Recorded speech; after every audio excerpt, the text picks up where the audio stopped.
All right. Did that go live? I think so. Did I get everything right?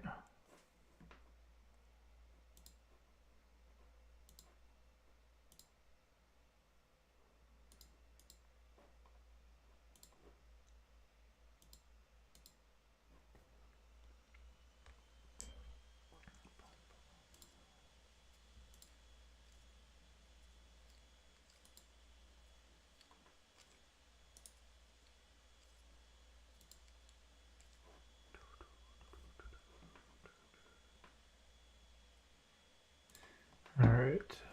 Let me see what's going on here.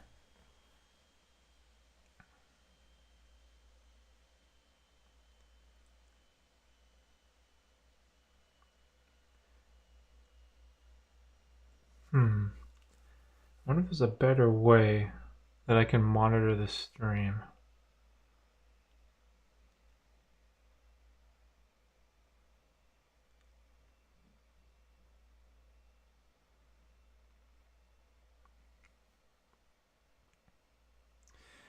All right, can you guys, is anyone in the chat, just let me know if you can hear me, and let me know if the video quality is good.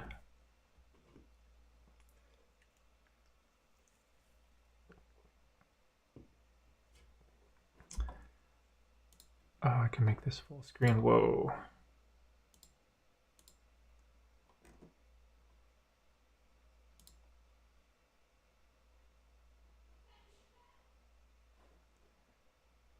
Is there a better layout that I can make this?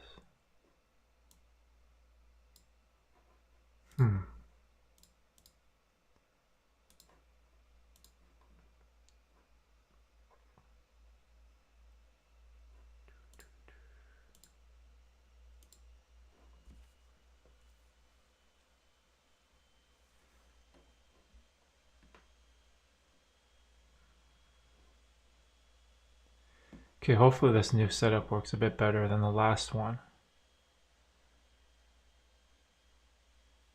Oh, am I missing something?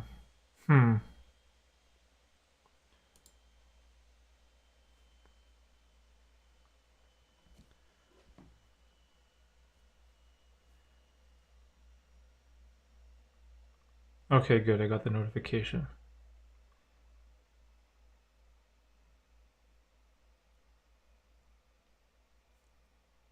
The only problem is if I listen and watch a stream, then the audio is going to echo from my headphones. I need to figure out a better way to do this.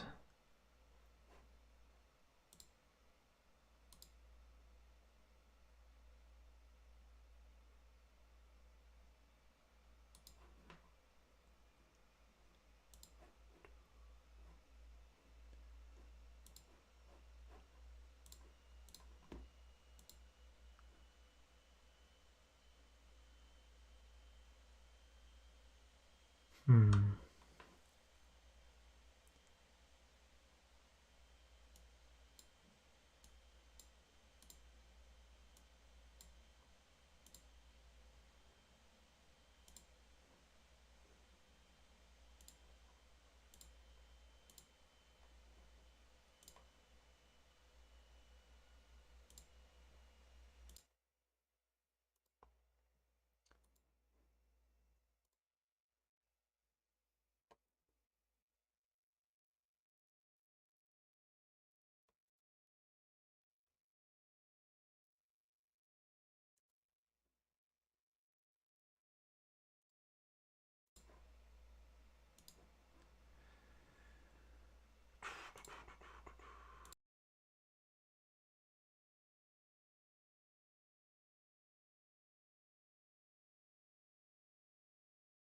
Hey, Long, what's up?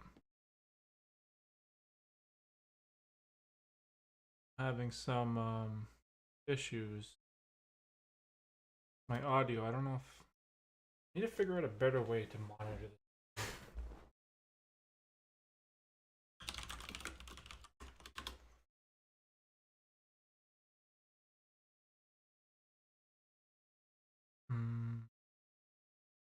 Okay, so I had two audio inputs. That's why it was echoing. Yeah.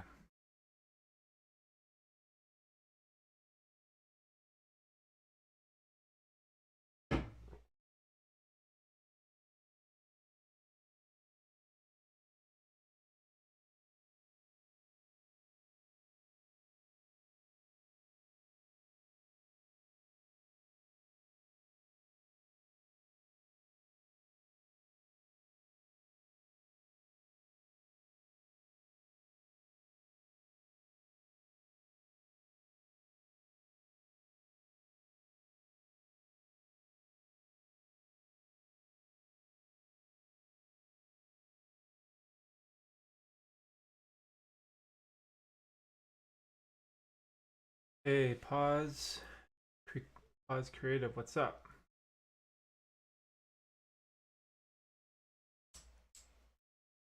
Keep doing what you're doing. Yeah, man, I'm trying.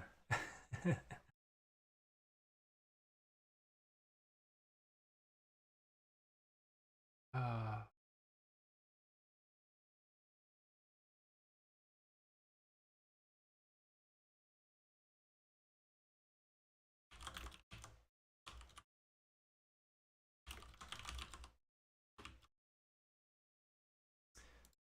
love the content. Yeah, thanks, Long.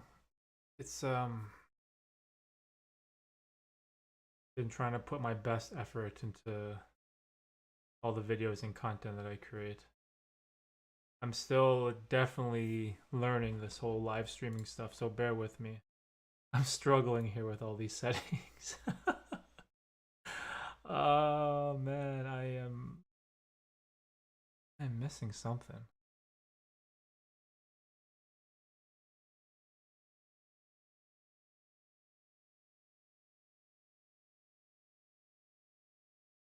Hey Tommy, what's up? Audio stream bitrate. Audio stream bitrate.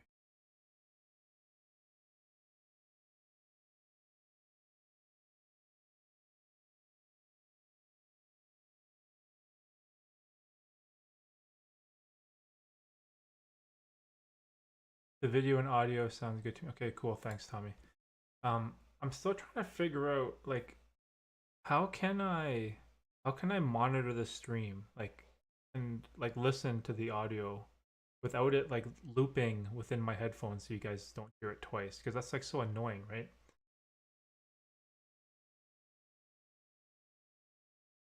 I'm from France. Oh, cool. Wait, France is let me see. France is 6 hours ahead of Toronto time. So is it 6 p.m. In France right now?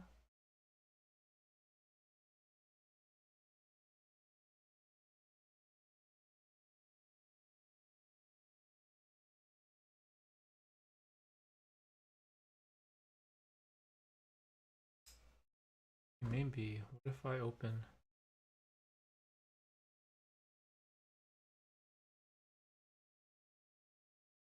What if I?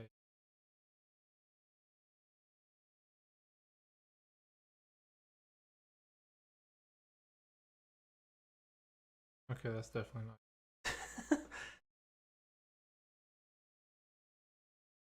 17:11. Okay, so that's so 5 hours. 5 hours ahead. Actually, there was someone from the stream that I was talking to last time from France.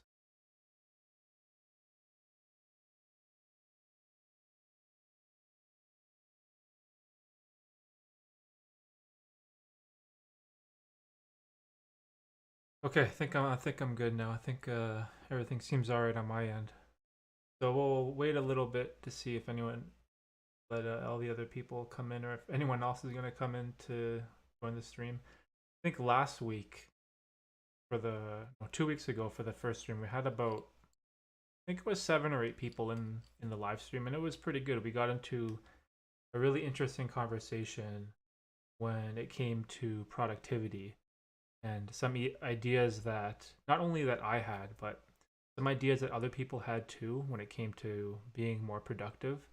and I had no expectations for the stream at all. I literally just hit start streaming and then just wanted to see what would come from it.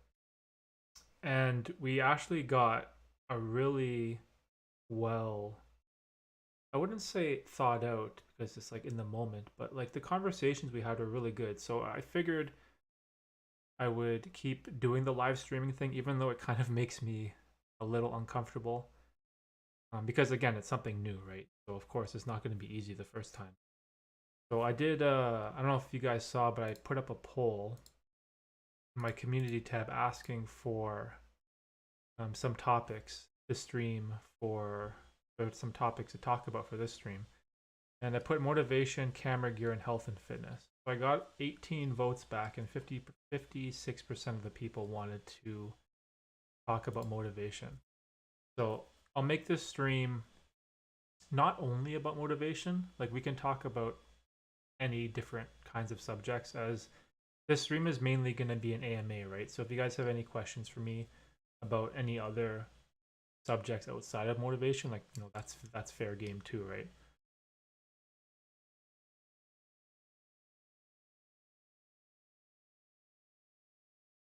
Uh, okay, so I'm getting audio stream bitrate is 0, lower than the recommended bitrate. Does anyone know what that is? The audio stream's current bitrate is 0. Um, well, hopefully at least the audio is good enough for you guys. Man, this is the YouTube streaming setup is not as user friendly as Twitch. I find that I can't seem to navigate my way around this that well.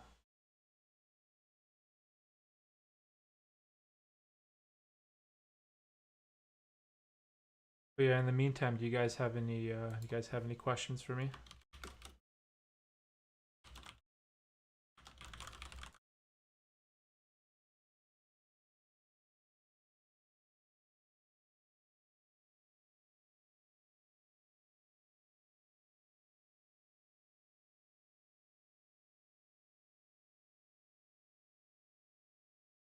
Also, I was thinking, should I play music in the background of the stream or not, or is that distracting?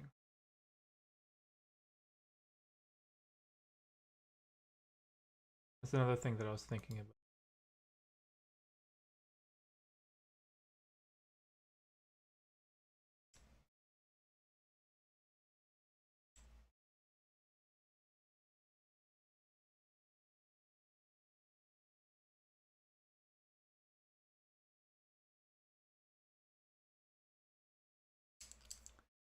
Hey, Primetime, what's up? Audio sounds good. Video is a bit choppy for me. Oh. Um, what happens if you reduce the video quality to 720p? Does that help?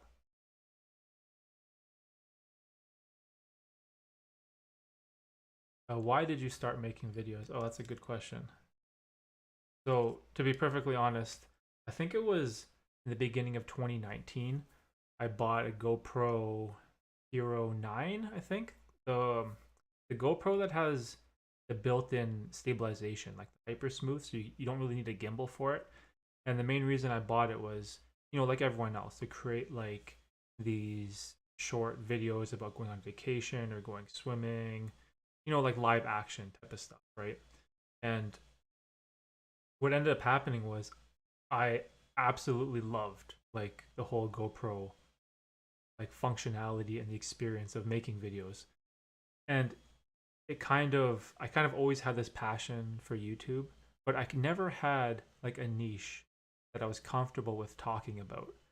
So I was always like going back and forth between self-development stuff, fitness stuff, video game stuff, and I was just all over the place. But it was the GoPro that got me into cinematography and filmmaking. So I learned about like shutter speed and frame rates and slowing the footage down and the importance of all those factors that goes into cameras, right?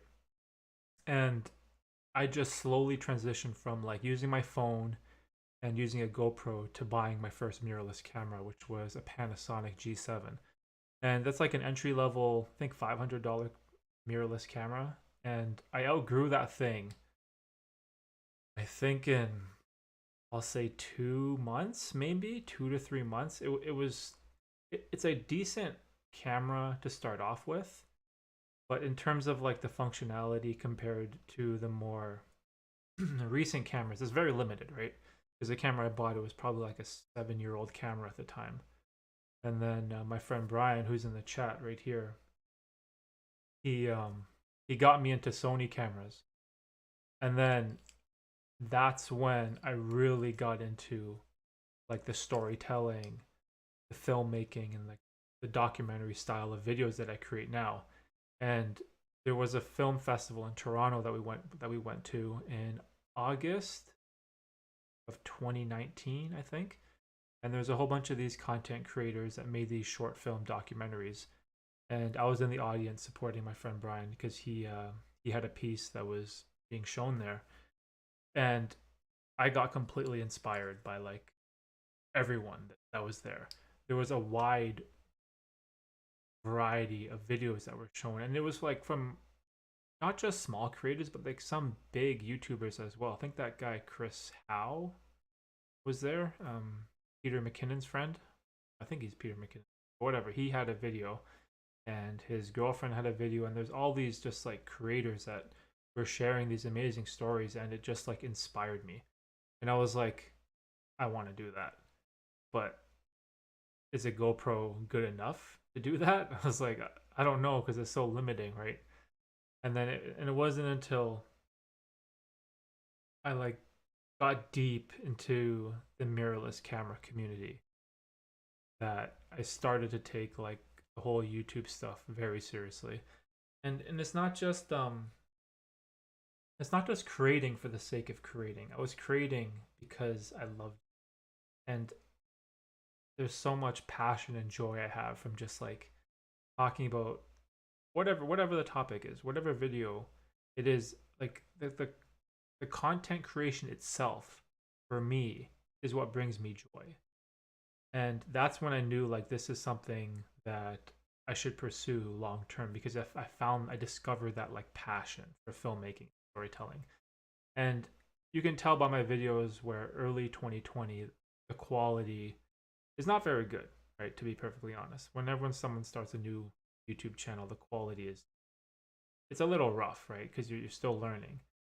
But my love for filmmaking is what really transitioned me to just keep improving and getting better. And I don't see myself stopping anytime soon, because even though my channel isn't very successful and I'm not making money from it, like I don't really care about those things. It's because the passion and the love for the creation of the art is what fuels me. So it's just, I don't know, it's just so much fun, especially like when I get feedback from you guys saying, like this video helped me with such and such situation in my life.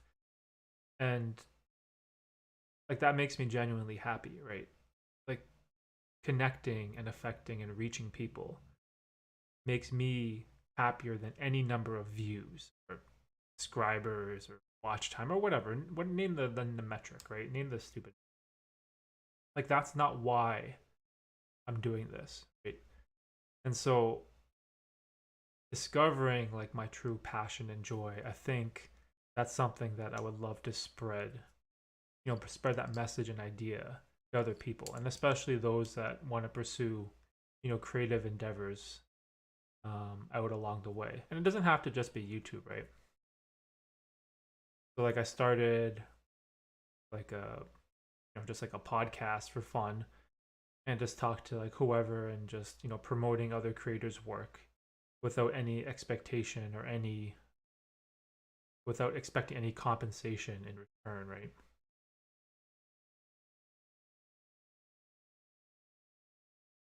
What made you choose to create self-improvement type videos?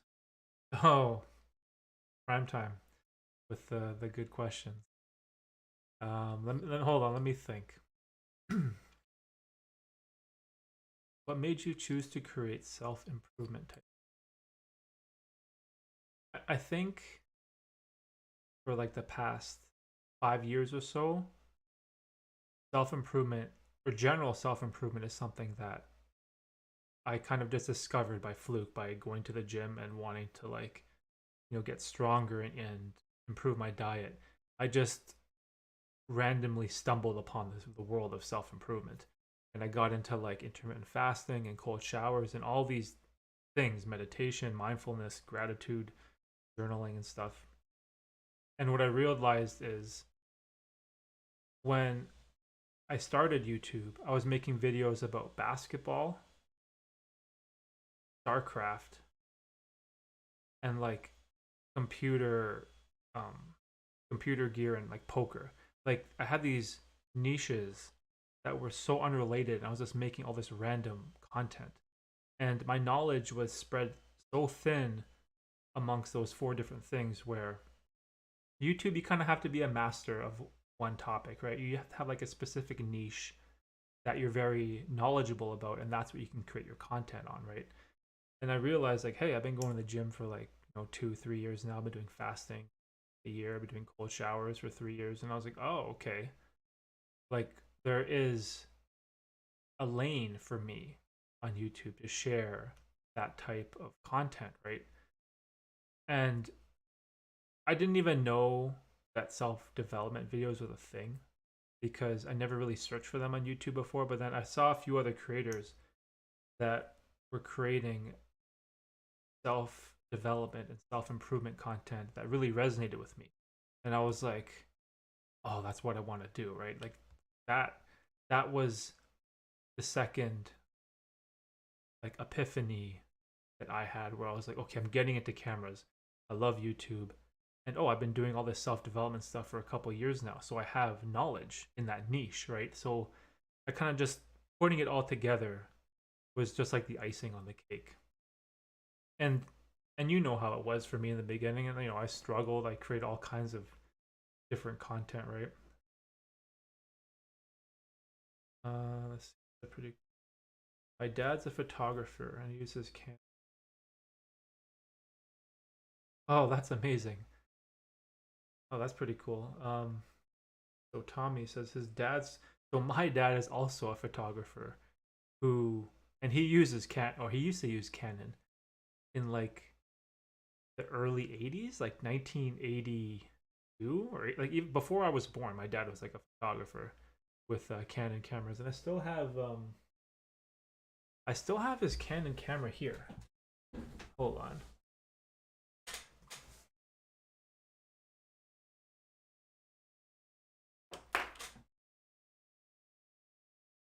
Yeah.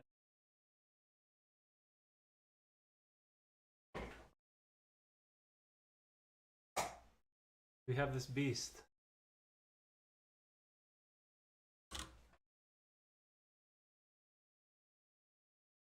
Yeah, so when I say that my dad was a photographer back in the day, I mean like really back in the day. I don't know if you can see this thing. Canon A1. Like this thing, it takes those what do you call it? Like the film, like the actual film that you have to put in this thing. I don't even know how to use it. I think this camera was made like 40 years ago.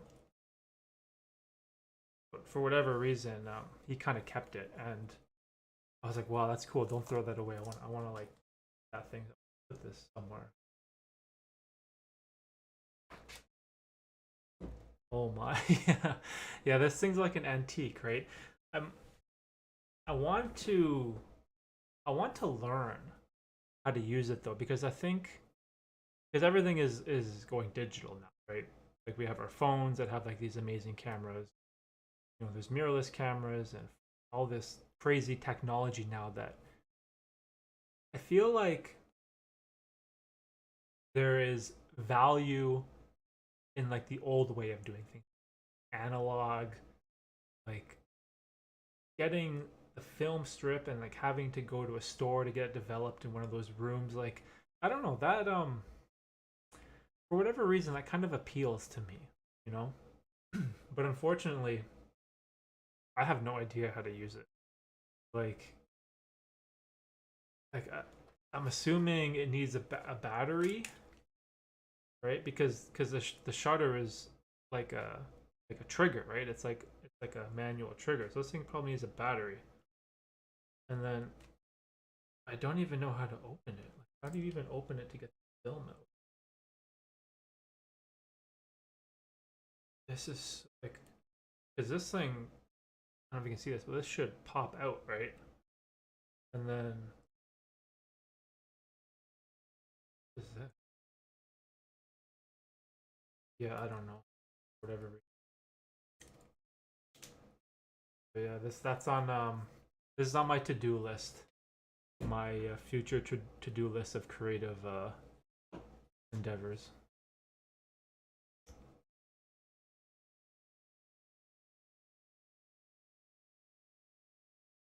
Oh yeah, for sure. Yeah, there's something. It's so different, like using a real camera compared to your phone, and just being able to control all the settings, and the aperture, and the ISO, and all those stuff. It's nice. It's just it's just rough because like phones now they produce amazing images. Like I saw that Samsung, was it S20? The one that can zoom in and take a picture of the moon. Like that's incredible for a phone. Like a phone can zoom in and take a picture of the moon, right? I don't know. I just it just blows my mind, right?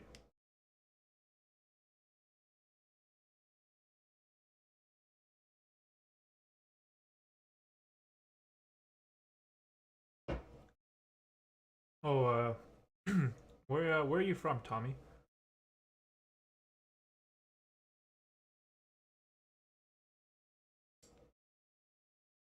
That's yeah. I think it's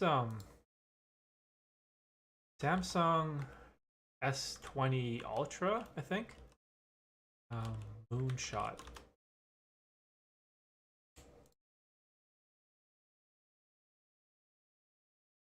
Yeah, Samsung Galaxy S20 Ultra has a 100x zoom moonshot feature. And like obviously the quality of the picture of the moon is just, it's okay. But like for a phone, like oh my gosh, you can see all the craters and everything. It's amazing. I'm from Wisconsin. Hey, I'm not that far from you. Um cuz I'm like how do you get to Wisconsin from Canada? You go to like Detroit, like over the border by Detroit, because I'm like 4 hours from Detroit and like an hour and a half from Buffalo. Hey Narav, how you doing? Glad you can make it. An angle switch, yeah. I'm still playing around with the layout of what I want to do with the Twitch stream.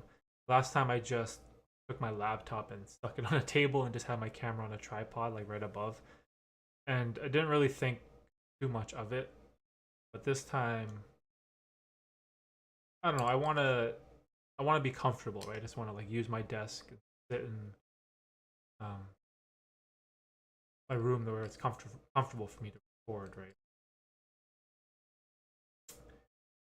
Hey, Jakey, FBA Island, what's up? How you doing, bro? Oh, I saw you posted. How's the new video doing? FBA Island. Jakey's got the Amazon FBA YouTube page.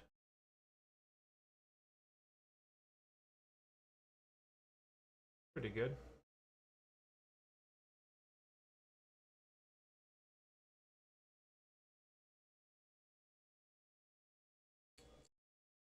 Did I? No, Nurav, you just missed my technical difficulties. I had an issue with the audio, like it was looping or whatever. It was playing like twice over or something. I don't know. we haven't really got into the discussion of motivation yet, as I was just trying to get things sorted out, and also we're having some quality of the stream. Ranked 3 out of 10. Okay, that's not bad. My last video on YouTube, it was like ranked 10 out of 10. It's so bad, and it was about streaming too. I guess not too many people are into the whole Twitch productivity streaming, which is okay, which is fine. In some ways, I did expect that. Okay, so let's get to the topic at hand. So I was thinking about, I don't know if anyone wants to do this or if anyone wants to help me out. I'm gonna try to roughly record the timestamps that we talk about some subjects, so that if people miss a stream and they want to rewatch it, they can kind of just use timestamps. So what is this? We're 31 minutes in. I'll just say 32 minutes. Start talking about stuff. Hey, Forrest Blurta, how you doing? What's going on?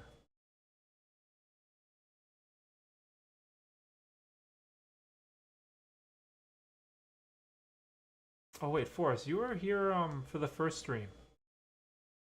Oh man, you live in Europe. Hold on. Don't tell me. We were talking about this last time. Uh, like Albania or something? No. Albania? Shoot, I can't remember.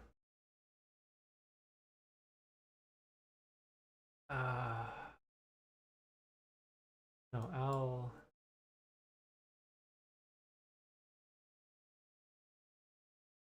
Oh my god, I can't remember. I remember, yeah, we were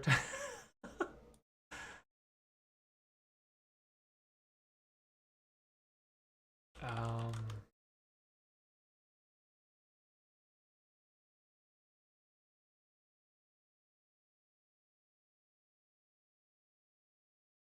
Oh, that was it, Kosovo. Oh man, Kosovo. Sorry, I forgot. I saw your name and I like remembered something.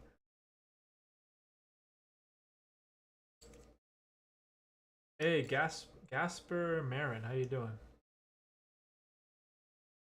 Interested in your thoughts regarding balancing work versus fun and self-development. Okay, so let's get into the whole motivation, self-development kind of stuff now, because I think we got a good number of people in this stream. But yeah, at any moment, if you guys have any other random questions for me, just leave it for me in the chat, and I'll definitely get to it. But let's see. So Gasper is asking about my thoughts regarding balancing work versus fun and self-development. Okay, so this is something that I'm actually going through right now, and I have been going through for like 2 years now, where I'm trying to balance a normal 9 to 5 day job with this whole content creation thing. And I am of the position that I believe that there is more than enough time in the day to do both things. And I know that people have this opinion that you have to kind of just like pick one or the other. Like if you have you either do the 9 to 5, or you have to commit to your business. And if you're spreading your time amongst like two different things, then you're not fully committing your attention to that one specific path that you want to achieve, right? And I do understand that point of view, like to an extent. But at the same time, for a lot of people, like this is including myself, it's just not financially feasible to just do that. Like it's very hard to just not have a regular paying day job and just go for your dreams or whatever, right? So in terms of me balancing my work versus like the fun and whole self-development stuff, I'm thinking that if I just work as hard as I can now, that I'll enjoy myself later. And this is a very difficult thing to do because like in life you want to enjoy your life, right? You want to spend time with people you love and friends and your family. And a perfect example of this is like my core group of friends that I've had since like grade school. You know, we have a group where we're playing like they play like what is it? Call of Duty together. They play Warzone, right? At night, and I want to play with them so bad because I know how much fun that would be. Like I know how much fun it is, to play like video games with like your childhood friends, and it's just it's like an amazing experience that you don't want to give up, right? But at the same time, I'm prioritizing my work so high on my to-do list and things that I want to accomplish that I'm willing to sacrifice in the short term to be able to enjoy myself in the long term. And this idea kind of comes from compound interest, right? Where if you just keep investing early on, then you get paid off in the long run, right? And that's kind of the approach that I take for work versus fun, right? Because here's the thing: if you're like me, right, and you got 1,000 subscribers, your YouTube channel is making no money, there's no more videography jobs, your stream is making no money, your like this content creation stuff I'm doing, it can't support me financially in any way. So if I were to complain about that, right, then shouldn't I try to put as much work and effort into those things to improve it, right? Rather than spend that time to chill. Like if I was in a position where I was successful, then okay, I get it. Like you've reached a certain level of success and you can kind of just like balance out your life, right? But when you're at the bottom, like me, when you're struggling and times are difficult and you put in all these hours into your work and like hardly any people acknowledge your work or watch it or see it, it's like the worst thing you can do is to just feel sorry for yourself and give up. Where I've kind of just doubled down and just I'll have fun later. Like this is so important to me that I'm gonna stream on Twitch. I'll do live streams on YouTube. I'll do a podcast. I'll do whatever it takes to put in the work now, right? And I'll have fun with my friends later. And even though it kills me, I think it's an important mindset to have for the long term. So hopefully that answers your question. um, hey Aziz, how do I pronounce your last name? Nyber. Oh, that's a great follow-up question. Do you experience burnout though? Um, right now I experience mental burnout, like mental fatigue. Physically, I don't because um, I've created a system where I work out 5 to 6 times per day. I eat super healthy, so I'm putting in really good, strong, and healthy foods into my body, and this has given me an amazing amount of energy to be super productive like all the time, right? So in terms of burning out physically, I haven't reached that point, and even my job, like my job, I'm lifting heavy boxes, I'm on my feet, I'm doing all these physically demanding things in my day job, right? But as long as you take care of your health and nutrition, then you should be able to avoid the physical burnout. But the mental burnout is definitely real, and you know it it's it's something that I am very self-aware of because the key thing about burnout is the worst possible outcome is if burnout causes you to quit and you stop pursuing that passion or dream, right? So if I keep working so hard to the point where I just burn out mentally and I just hate YouTube and I hate videography, and that's a path I need to avoid at all costs, right? So I'm very aware of my mental health and mental fortitude. And there are times where I kind of reach that point and I need to kind of stop and take a step back. But at the same time, again, like I said earlier, if you're at the bottom, right? Like you got to do everything in your power that you can, right? And I feel like people can push themselves. I feel like you can always push yourself a little bit harder. And when I suffer from mental burnout, I'll always listen to like David Goggins, right? Because that guy, he always has this mentality like you always have more in the tank. There's always that little bit of extra that you can reach and use, right? So while I am very aware, this is still something that I do um, struggle with a lot. Like even right now, my latest YouTube video, you know, YouTube's sending me all these things like, oh, it did so bad. It's 10 out of 10 compared to your other past 10 videos, and your views are down, your watch time is down, your subscribers are down. And when I see that, it makes me feel bad, right? It's hard to take that in and accept that, right? Mentally, it's tough and it can be draining. But again, like I try to be as self-aware and honest with myself as possible. And I just ask myself, okay, do I need to stop and take a step back, or can I just keep pushing forward safely without reaching that point of burnout where I hate cameras? And that is the point where I never want to get to, because I love telling stories, I love videography and all of this type of stuff, right? But yeah, burnout is it's a real thing, man. And I feel like people forget this distinction between physical and mental burnout, right? Because it both are different. They're similar, but very different at the same time, too, right?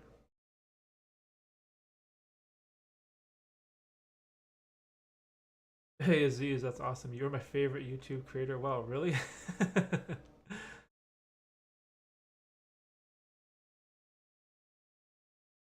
Laser focus. Well, thanks, Brian. Yeah, Brian Francisco. He's my mentor.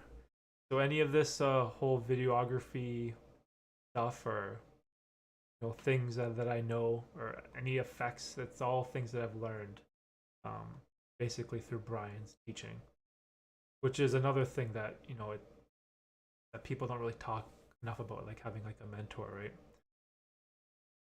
It seems eternal.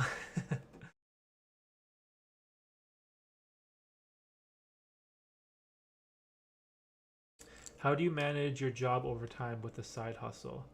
Like jobs in India have so much overtime culture, so side hustle in the evening is just very much difficult. I know morning routines are one thing. Coming from a not okay, that's interesting. So I struggled with this in the beginning of 2020. I was working a job that had overtime every single day, and it was kind of a weird Monday to Friday. Instead of working 5 days of 8 hours a day, they gave me an option where I could work 4 days a week, but then I'd have to work 10 hours a day. So I thought, okay, why don't I take that option now? Right? I can spend one less day commuting, and if I'm already gonna commute half an hour to work, right, I might as well just work as much as I can in order to get like an extra day off. So I was doing I signed up for, they call it a 4 by 10. So I was working 4 days a week at 10 hours. But what happened was, um, I work for a logistics company like FedEx, right? And when Christmas comes, and you know how online shopping is, it just exploded. Like it just absolutely exploded. And those 10-hour days became 11-hour days, 12-hour days, like overtime all the time. And then when I did have my fifth day where I had my day off, they would try to call me in, right? So, and this is, again, this is working a job where I'm driving around, I'm lifting heavy boxes, physically demanding. It's long hours. Like this is not like a desk job where I'm just typing, or I'm just like chill, right? This is like a job that's physically draining.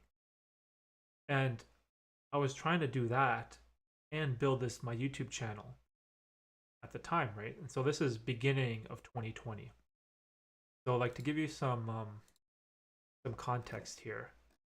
So when I was making that video, I was doing the I ate a kiwi every day for 30 days video, like around there. So this is the point where I was at.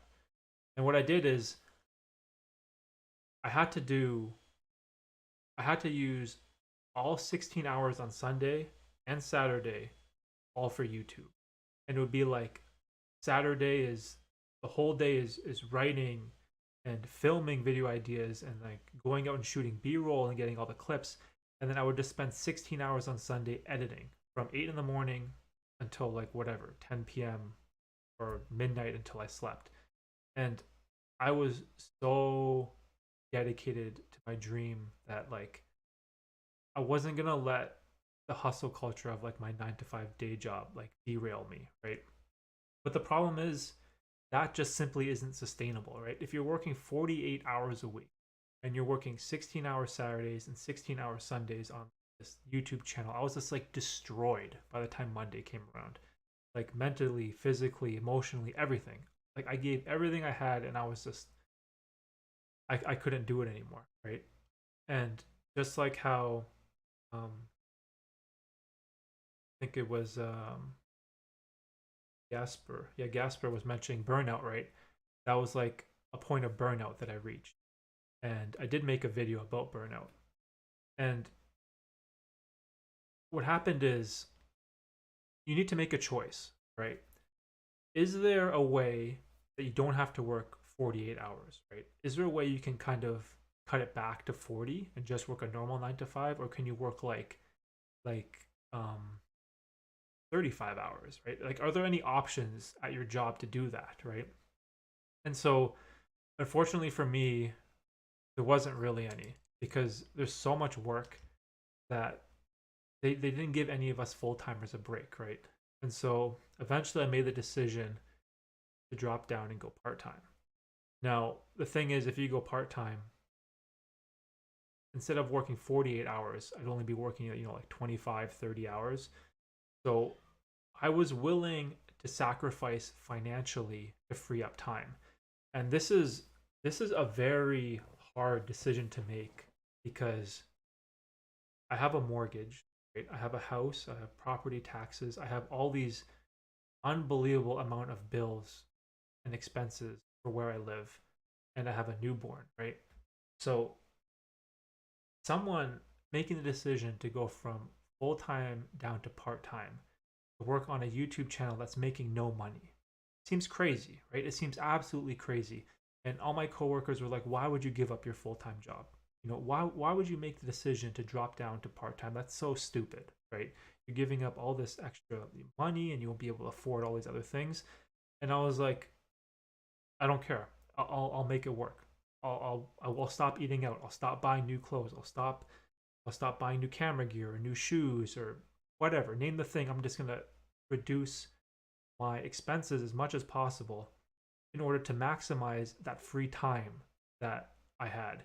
And in hindsight, this is this can be seen as a very stupid decision because there is no guarantee with YouTube, right? There's no guarantee with all this content creation stuff.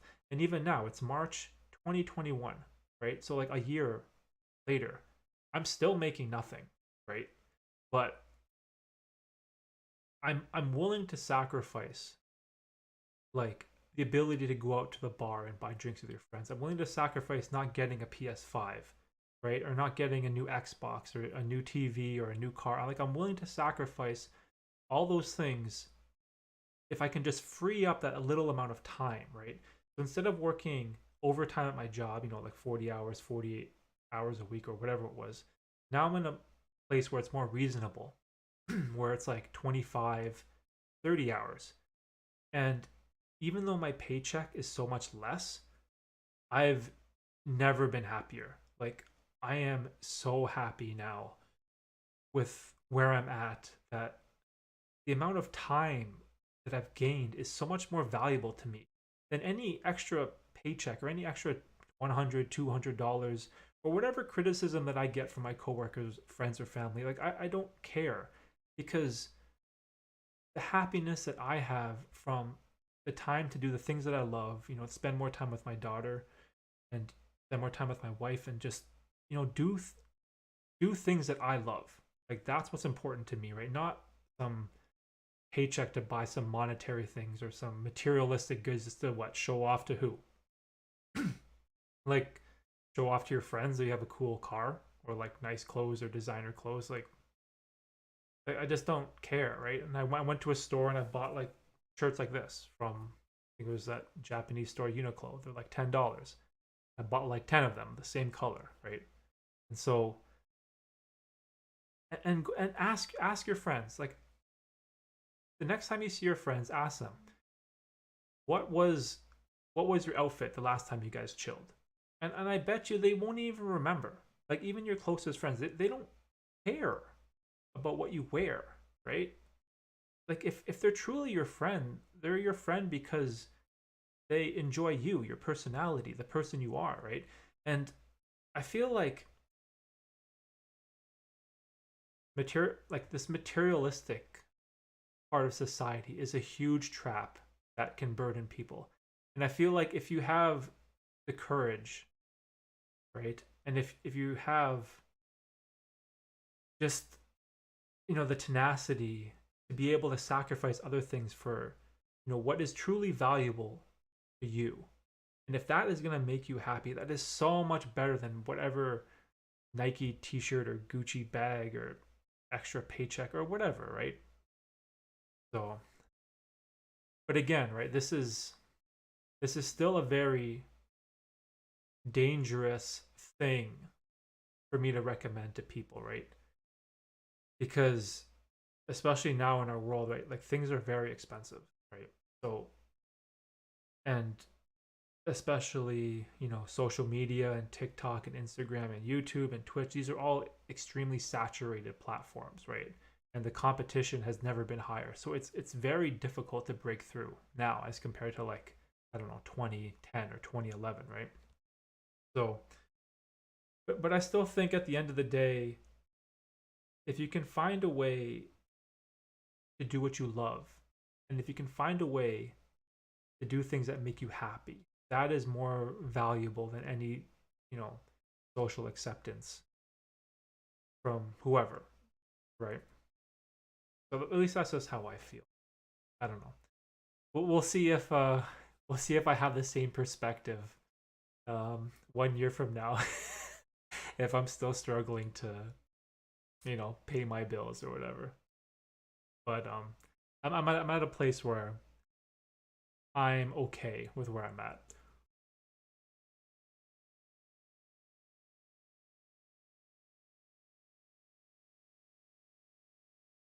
Yeah, morning routines are huge for me too.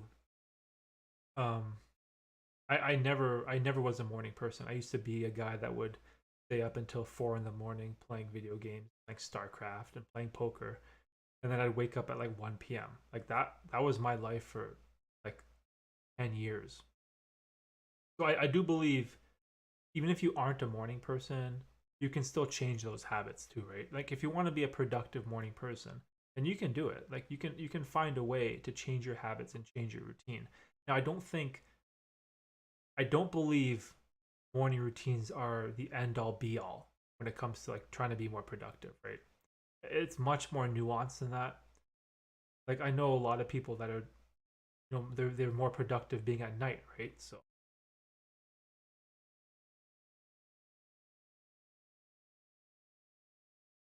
definitely well said. Yeah, no problem, Narav. Anytime, bro. I think there's always space for new content. Sounds cliche, but as long as you stay honest, you're eventually going. You're a good speaker and an guy. Hey, thanks, Gasper. I appreciate that. Yeah, it's hard, right? And I know what you mean because I have a belief that there's always room for the best, right? Regardless of when you start. And the way I think about this is just think about TikTok, for example, right? I bet you any money there's some 13-year-old kid out there right now, right? Somewhere in the world, and his parents maybe just bought him an iPhone, or him or her an iPhone, right? And that kid, they're gonna be like the next social media star in like 2024, right? And right now, they have nothing. They have absolutely nothing, but they're out there. Like there's someone out there that's going to be like the next, the next Justin Bieber or Drake or Scarlett Johansson or whoever. Name the super successful person. There's like a 12-year-old, 13-year-old kid there somewhere out in the world, and they're going to make it like that Mount Rushmore level of success because it always happens, right? So even though I'm very wary of social media, of it being overly saturated, I have a confidence that there is always a space. There's always like a level you can reach to where you can be successful. And like you said, it does sound cliche.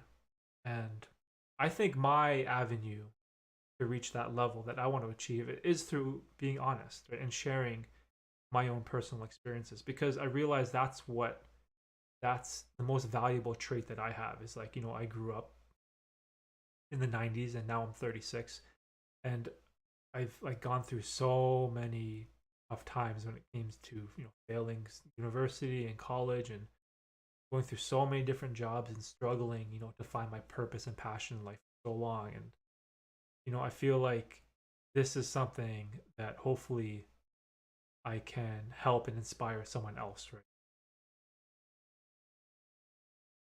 It might take a while, but there are people out there craving your kind of content. They just don't know you yet.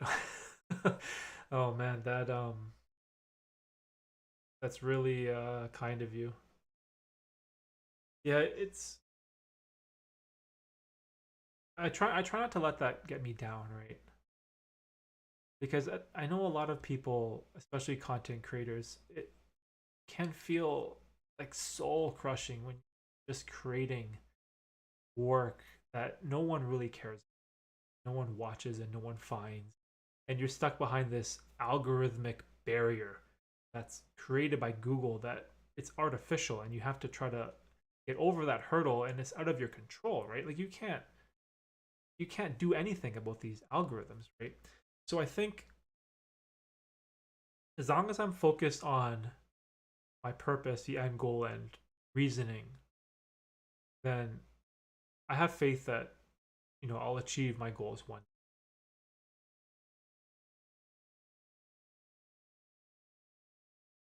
It could be for that 13-year-old child. It can be for you to go grow and go. Yeah, that's true as well. And even like I should have explained myself better, but I believe that's also possible for someone that's like 60, like whatever, like 60. What's the age of retirement? 65 in America? 67. Like I've seen people on YouTube that have created like a sewing channel or fishing channel, and this is when they've retired from 40 years of working a normal job, right? And oh, sorry, I meant screaming, but I guess she doesn't want to go to bed. But yeah, like I've seen also like people much later in life than myself that have discovered content creation recently, and and it brings this amazing joy for them too, right? Like I'll never forget this guy's fishing channel that I saw, and he just goes fishing with his friend, and also this lady's like, so I think it was like sewing or something. She makes like blankets or quilts, and these are people that have retired from their profession, right? And I feel like if you just have a passion and a joy for something, that it just kind of it comes. What's the word? Not, but it comes out of you, right? And I think people enjoy that.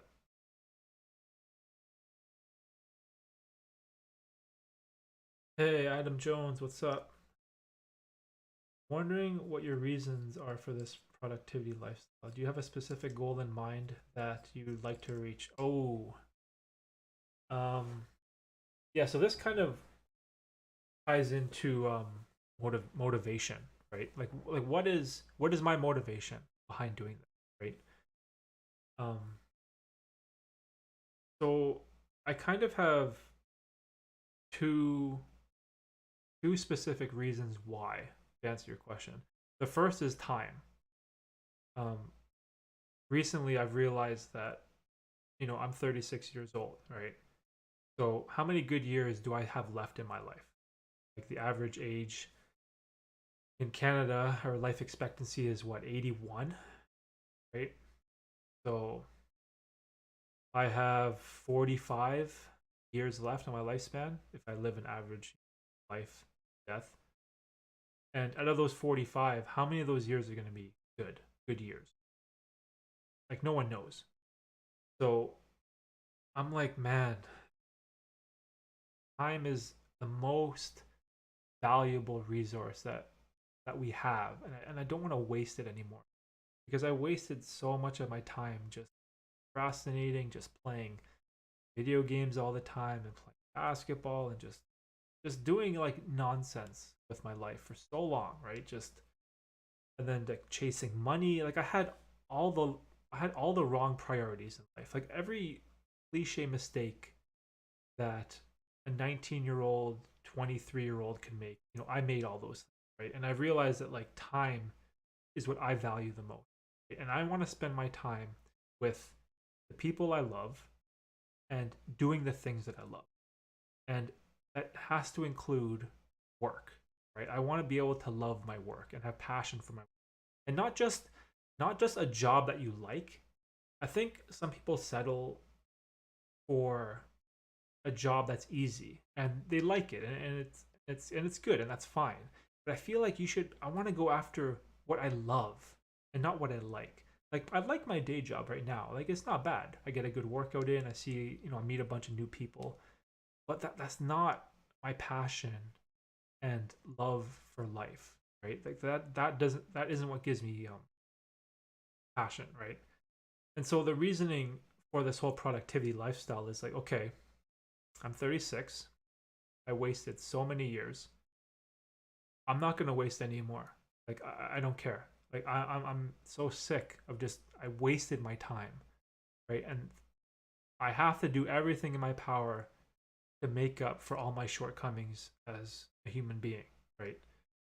And I just kind of put my foot down and I was okay, enough is enough.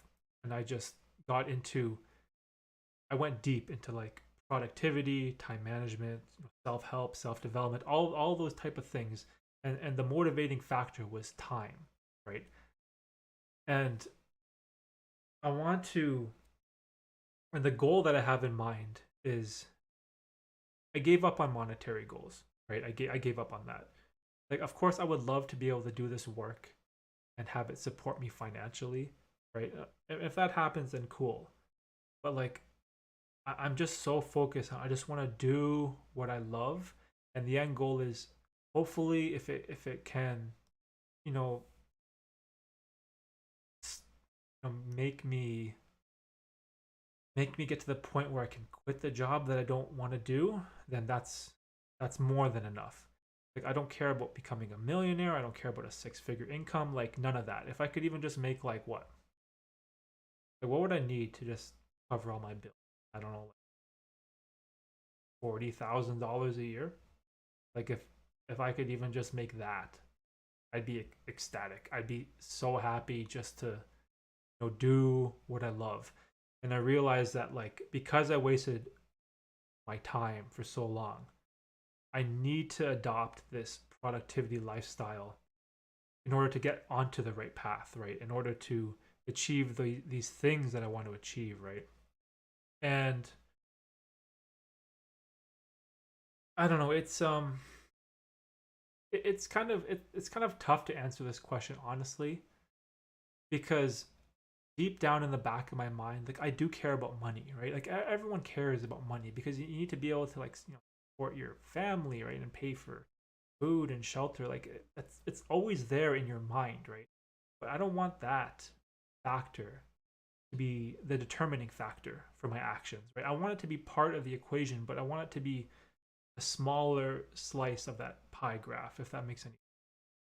Right? So it's I don't know. It's tough.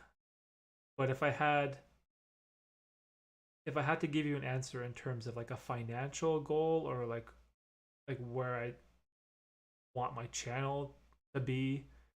Um, in one of my journals from like 2016, I wrote down something like, I have a dream of reaching 100,000 subscribers.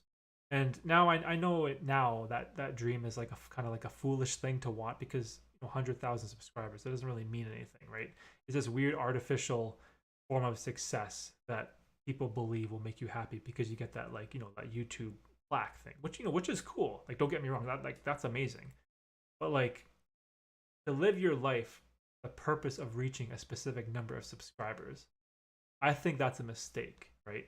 But at the same time, it was something that I wanted. And sure, like, maybe if I get there, I don't know, one day, I will be happy, right? It will make me happy to a certain extent, but deep down, the whole process and spending my time on things that I love, like, that will bring me um the ultimate happiness. This is a YouTube channel Derek was talking.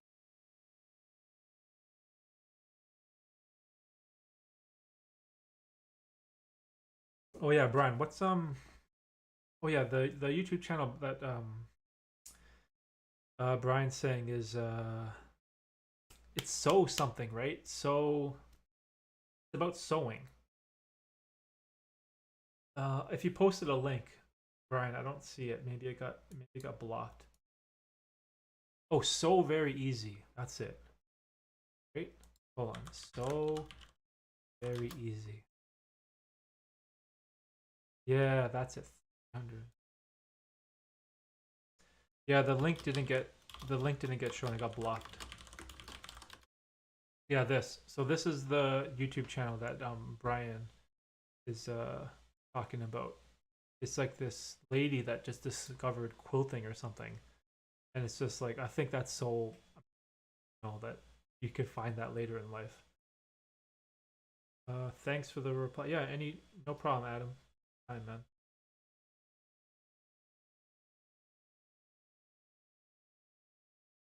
But I guess going back to the topic of motivation, which was a theme of this of this stream. I kind of wanted to, even though I've kind of shared my story a lot about what motivated me, but I think motivation is an extremely hard thing for people to find nowadays, and I think that we kind of view motivation as this thing that you either have it or you don't. Like, you're either extremely motivated and disciplined, you're an extremely motivated or disciplined person, or you're not. And I definitely don't believe that's the case. And if there is anyone out there, in the stream, or whoever is watching this video, after the fact, um, if you are struggling with finding motivation in your life, the way I was able to finally get motivated is this: you have to be able to figure out a goal that is important to you.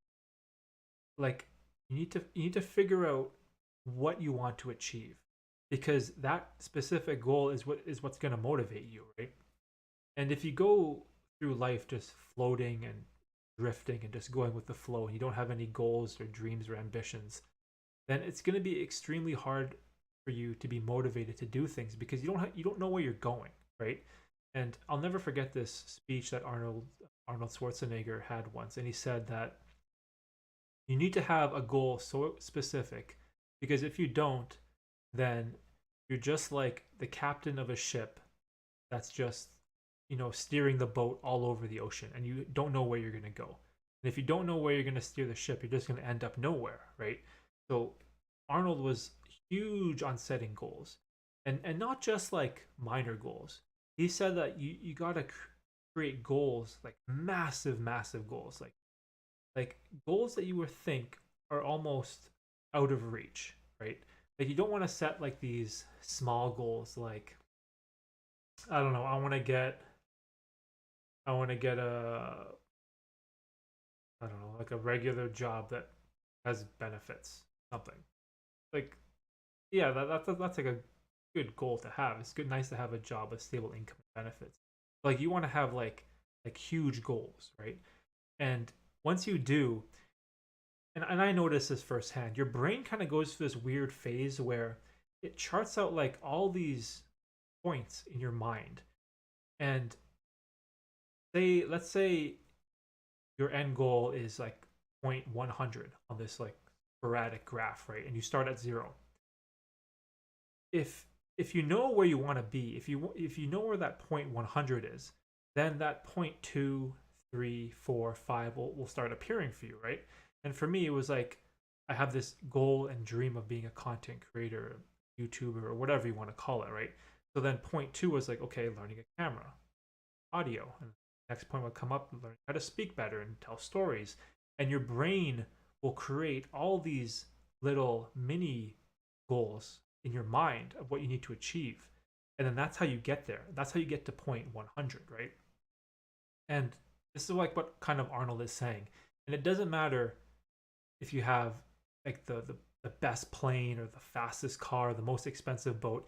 If the captain doesn't know where he's going, then it's absolutely pointless, right? And you're just going to drift through life with no direction, and it's going to be so hard for you to be motivated, right? And that's what I've learned the most is this idea of, having a vision and setting goals of what you want to do and where you want to go, right?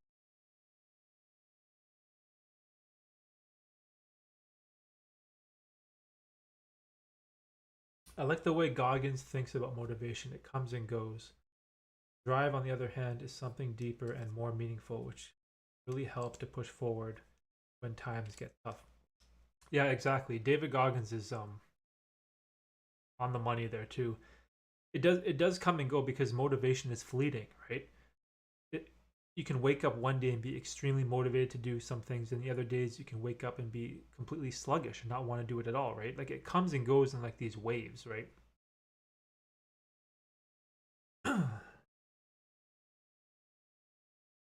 Clazed? Is that how I say your name? Clazed? Oh no. Mike Hunt? You trolling me, bro? Oh man. Um, drive is something deeper and more meaningful. Can really help. Yeah, that's true. Yeah, having that like that drive is so I don't know how to put it. But I know what you're saying though. It's like when you look at LeBron James, for example, right? Or like Michael Jordan or Kobe Bryant, they had that drive to want to be like the best at basketball, right? And there was like this undeniable internal presence that they had. And for whatever reason, those guys just they kind of have it, right? And I don't know if like if is that something that you're just born with, or like can you develop that over time? Like I don't know the answer to those questions. I don't really know where like that internal drive comes from. But it's definitely interesting because, and I follow David Goggins a lot too. And what I get out of Goggins is like this like the capacity that he has mentally is absolutely amazing. Like he pushes himself to the point of no return, and he is somehow able to push himself further. And I don't know, I find that crazy.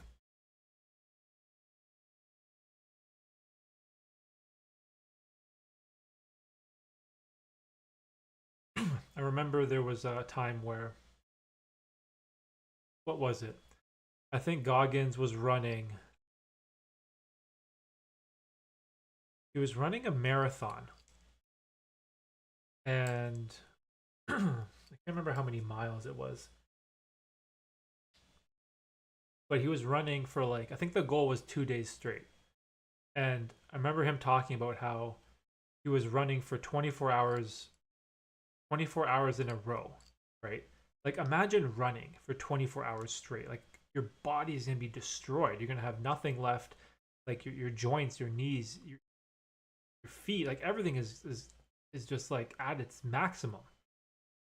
And he said he was able to reach in deep down and find something that could push him forward. And after running for 24 hours straight, he gave everything he got, right? And he ran for another 24 hours after that. Like how is that even possible? Like that's a level of mental fortitude that's extremely special.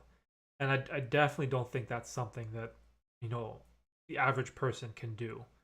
Um yeah, like you said, he's superhuman, man. That is like. And have you seen like those Instagram posts he has where his knees are like these, they look like water balloons. They're like swollen, and they have to like take a syringe and extract all the fluid and blood from his knees because they're so filled with inflammation and atrophy and just overuse, and it's just bone grinding on bone. And I don't know, man. Like I know that there is an importance to having perseverance and conquering your inner bitch, right? And just, but at the same time, like that can't be good for your long-term health, right? Like will that guy be able to walk when he's older? Like is his knees going to be completely destroyed? So even though I love almost like, I love like 99.9% of what David Goggins preaches, but at the same time it's like, man, you're like the most extreme dude out of extreme dudes. Like if you take all the most extreme individuals in the world, out of those guys, Goggins is the most extreme. And for whatever reason, he has that like never quit mentality. And I think there's definitely something that we can learn from that. Um, I take a lot of inspiration from Goggins, but at the same time, I don't. I'm a little limited physically to the stuff that he does. I don't think I could ever do that. I don't think I could ever run for 48 hours straight. That would just be too much.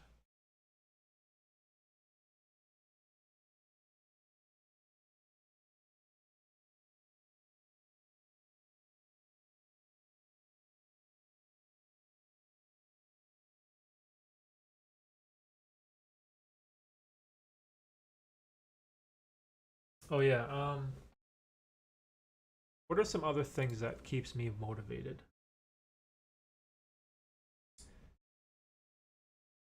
Okay, so after I got the poll for the questions for this live stream, I was thinking, I only had this morning to think about, motivation, what motivated me. And there was this one thing that I remember hearing from a motivational speech once that really helped me.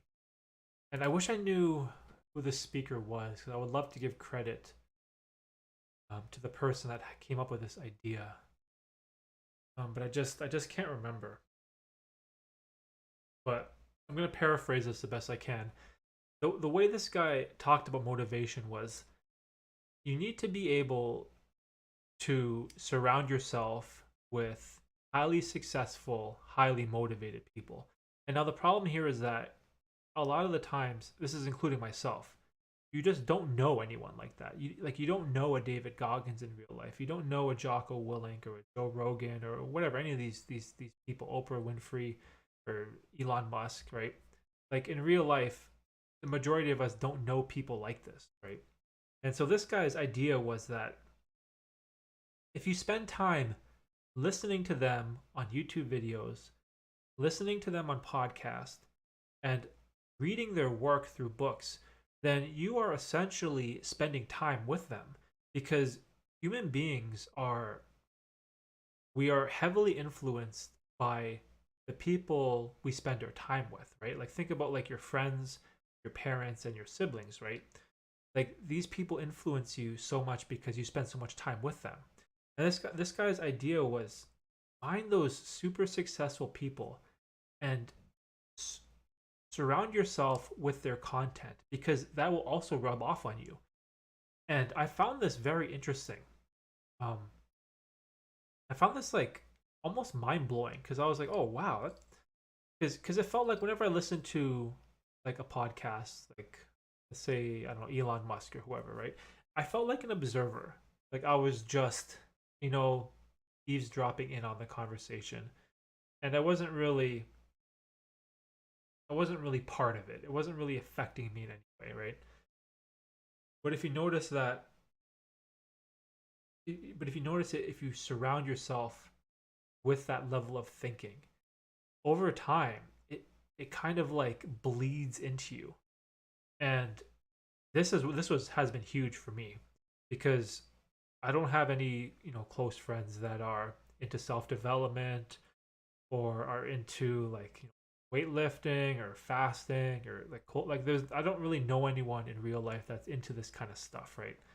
So I had to immerse myself with all this external recording and knowledge from social media, and it did rub off on me after a while.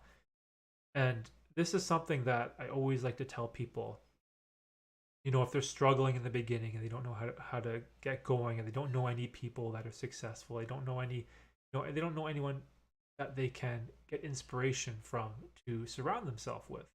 But there is so much of that available on the internet that you can do it, right? And it's almost as if you're essentially spending time with them, right? By listening to what they say, listening to their teachings, and gaining knowledge from them too, right? So, and this was huge. This was huge for me. I can't stress how like monumental this was for me when I was first starting out down this whole self development journey.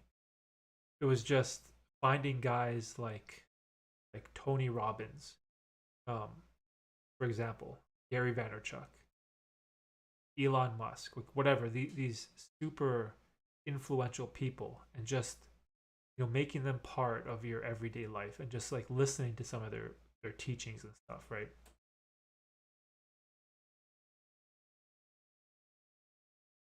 I really do believe your channel is going to grow soon, not only because the things you talk about are so well explained, but you're also so calm in all your videos. Something that is much needed and enjoyable these days. If the Buddhist chant was a person, it would have been you. uh, that's there's a big there's a huge nugget of YouTube gold in what Forrest or to if I'm saying your name right said. Um, the calmness in my videos is something that um, I was trying to hide for a long time because when I first started YouTube,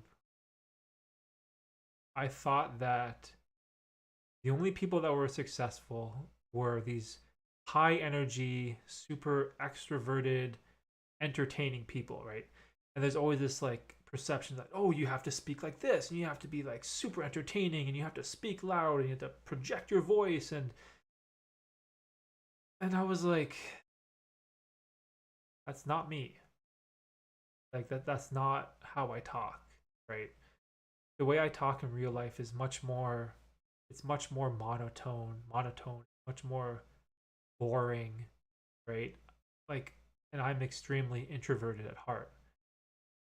And in the beginning of YouTube, I made the mistake of trying to put on this fake persona of an entertainer, of a YouTuber, right? And that is a that is such a mistake that I had to learn the hard way, right? And I think there are some of my older videos still up like that where you kind of see me projecting my voice more and I'm kind of speaking faster and louder. And it's very bizarre because it's so unnatural, right? And I was like, you just have to be you, right? Because you people will see through that. They'll see through the facade, this front that you're putting up as this entertainer. And what I've realized is that the average viewer can sniff out that bullshit so fast.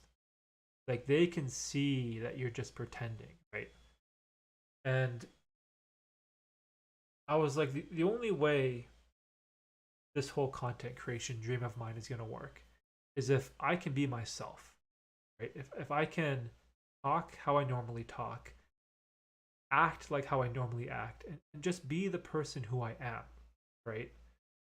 And it's hard because we get caught up in this idea of popularity and wanting to fit in and wanting to be part of the group and being part of, like, the cool kid, whatever, right?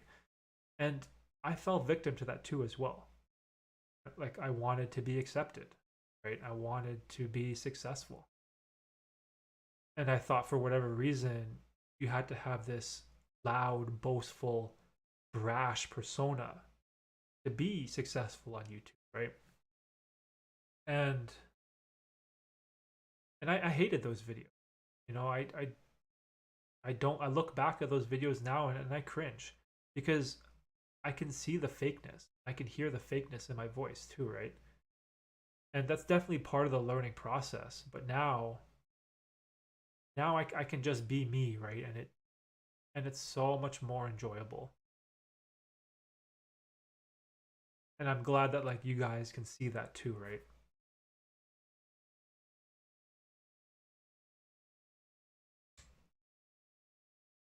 They say you're the average of your 10 closest friends. That's frightening.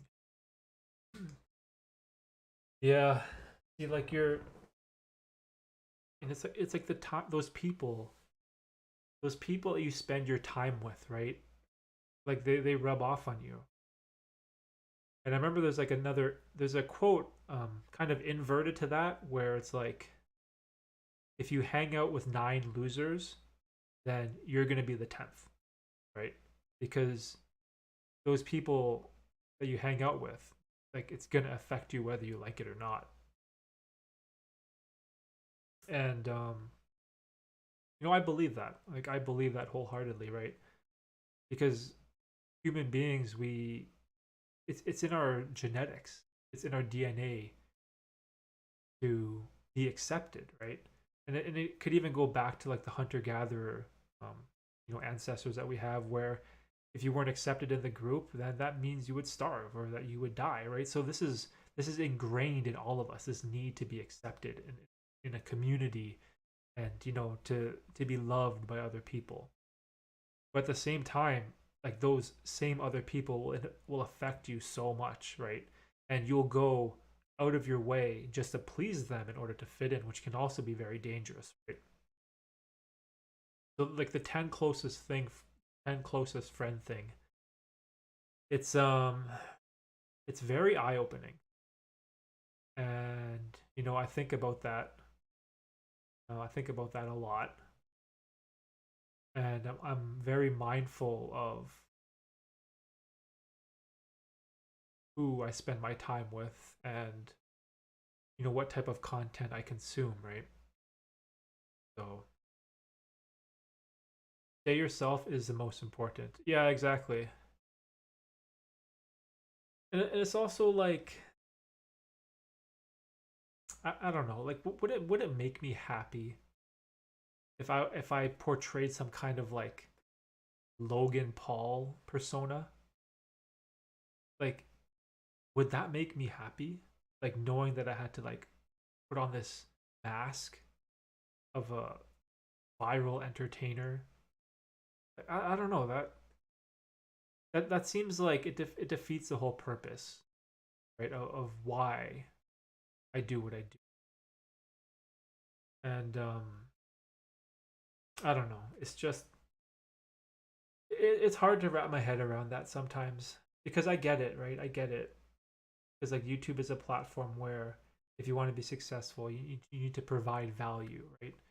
And this we live in this world of, like, clickbait titles and you know in your face content creators that do all these crazy things, and it's very entertaining, and that's what drives views and that's what drives traffic. And I get all that, right? It's just I don't know, it's just not me. There was days where I wished that I was more entertaining. There was days that I wished I was more insightful, or I spoke better, or whatever the thing is, right? But I think in the end, you can only do you. You can only be you, right? And just be the best version that you can be, because no one else can be that, right? Like there'll never be another Jasper, or another Forrest, or another Brian, or another Adam, or Narav, right? This, like you are you, and no one can do you better than yourself, right? And it's hard, right? It took me a while to figure out these things, and this is why I kind of always bring up my journey and my process, because I could have done things so much better. Like when I look back, and it's not that I have regret, but I need to make sure that I learn from all those mistakes too, right?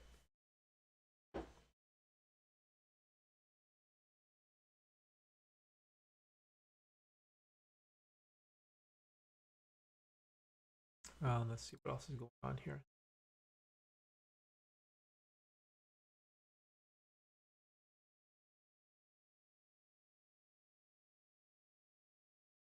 Oh yeah, another thing too when it came to so I wrote down like a brief list of things that kept me motivated in the beginning when I started down this journey.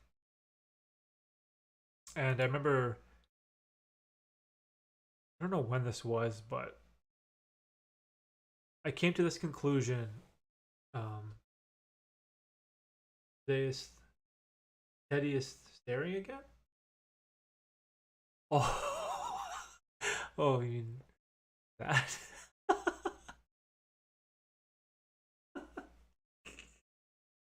Oh man, that's I think that's the only item I have left from my childhood. Um, do I have anything from when I was a baby? I think that's it. I think I may maybe have like I think my mom kept my shoes, but I think she kept that teddy bear. So I just kept it as like a, not an heirloom, like sentimental value, I guess, or something. Yeah, I know it's weird. It's weird because it's like staring at me, right? What do you think about using rewards to stay motivated? How would you reward yourself? Hey, Tina made it. Um, okay, so I have a very strong opinion when it comes to rewards in relation to motivation. Um, I remember I read a study once that said in order to stay motivated and maintain motivation, you need to have an honest reward system in place where, say, if you finish your work or you finish all those things on your to-do list, then you can reward yourself with, watching Netflix or playing video games, right? But in society, we have this horrible mentality where we reward ourselves regardless of finishing our work or not. And this idea of reward just becomes a part of who we are and part of our routine. And it's like, oh, it's the end of the night. It's time to relax and watch a movie or play some video games and watch Netflix, right? But did you do anything productive that day? Did you achieve your goals? Did you finish the things that you needed to do in that day? And a way to build, sustainable motivation is have a reward system where you reward yourself, you know, for doing the right thing, and not just rewarding yourself out of necessity or out of habit. Um, and it's a very complex idea here because people think of like the end of the night as, I worked hard today, as it's time to wind down and relax, which is true, right? But at the same time, it's like reward systems can fuel motivation if used properly, right? And it's it's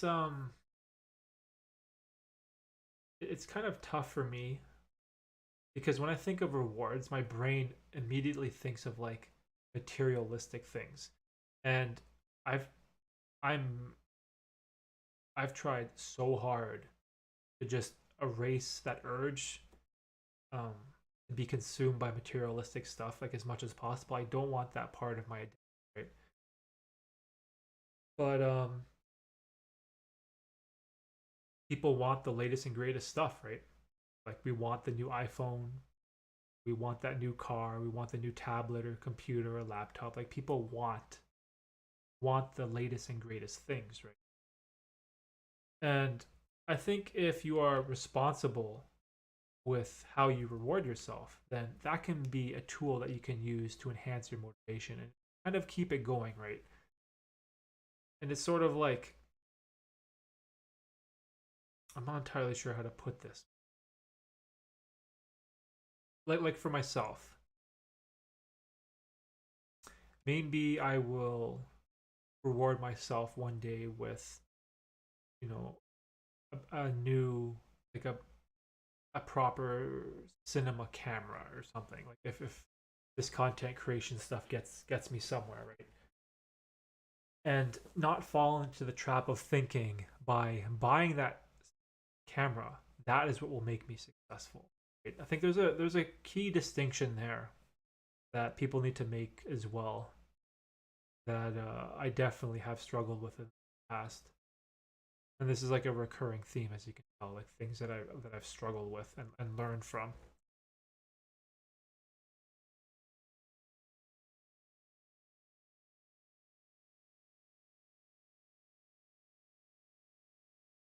But I do think that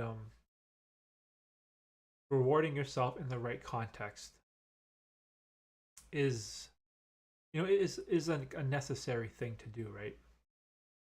Because at the same time, you don't want your life to be all about work, right? You don't want to make it 100% about just struggling and working, and you never really get to enjoy yourself. Like that's not what I'm saying, right? Like there needs to be a time where you can also, look back at what you did, and if you're satisfied with the work that you've done, then you know maybe it's time to reward yourself with that thing that you want, right? Or that thing that you want to do.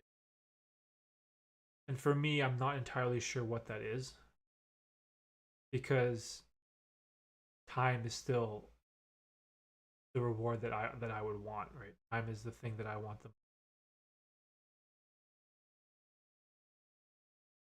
If you could choose anyone, real or not, as your hype man or woman, who would it be? Oh wow. Oh wow, that's interesting. If I could choose anyone that's real or not to be my hype man or woman. Ooh. Um oh, I need to think about that one. Wow, that's interesting. A hype man or woman. They can be real or they can be fictional. Oh gosh. Yeah, I know a couple real, but a fictional hype man or a fictional. Um. Oh man, Kevin Hart. Kevin Hart would be a great one to have. Or dead. See, like when I think of like a hype man or a hype woman, I think of someone that like who would get me pumped up to work. Who would get me pumped up to hit like a hard workout? Like that's what I'm thinking in my mind. Like who would hype me up like that? Oh man, there's so many. Like the I don't want to pick the easy way out and just Goggins or Jack Black. Oh my, yours would be Naruto. Oh yeah, Naruto would be a good because he struggled and was resilient through that whole anime, right? Kevin Hart. Ooh,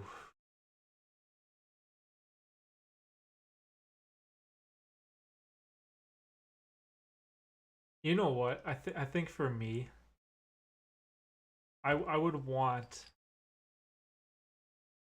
the Arnold Schwarzenegger from the Mr. Olympia days.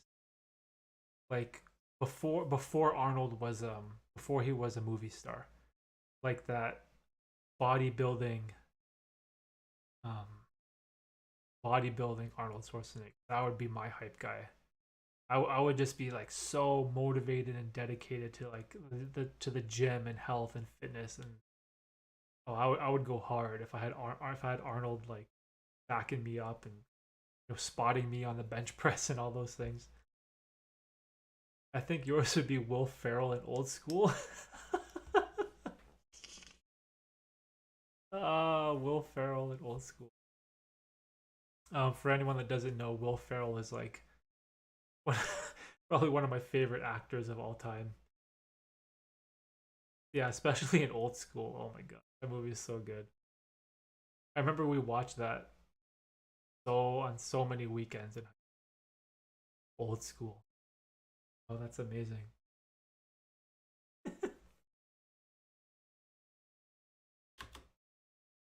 I like all Will Ferrell stuff pretty much. Even like the Christmas movie. What was it called? Elf? The one where he talks about like Santa's coming or whatever.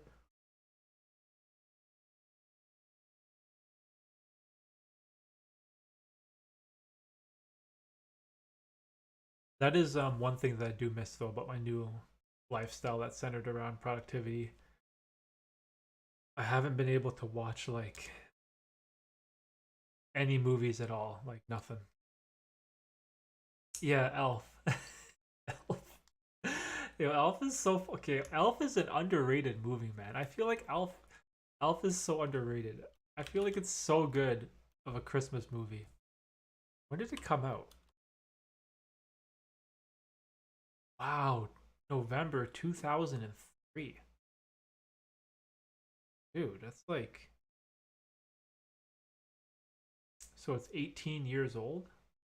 Elf is wow. That's crazy.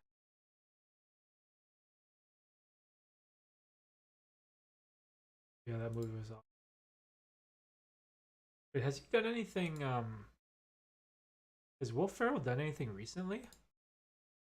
I haven't been able to keep up with like, what's going on the whole movie scene.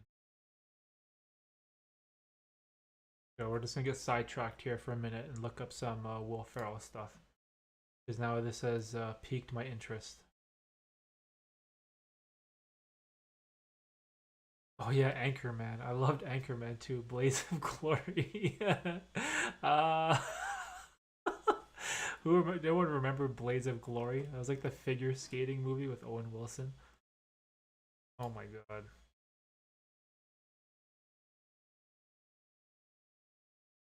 Eurovision. No, I haven't. Eurovision movie. Oh, we talked about this, right? Yeah, we did. We talked about this recently. Oh man, this came out in 2020, so it came out last year. Why is it called The Story of Fire Saga? Oh my gosh, that looks so troll. Oh, Will Ferrell and Rachel McAdams. Oh, Demi. Oh no, I can't read this plot. I don't want to. Spoilers.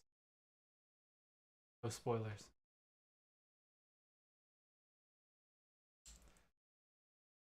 Named after a real life band from Iceland. Wow.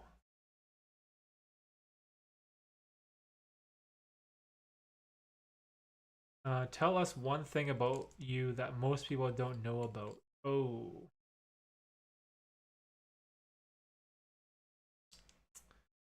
Um. Oh man. Is this gonna be an embarrassing moment on the stream?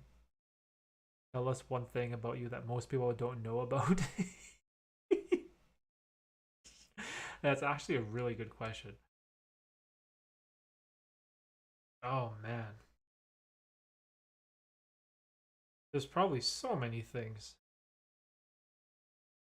But what haven't I talked about in my video this stream?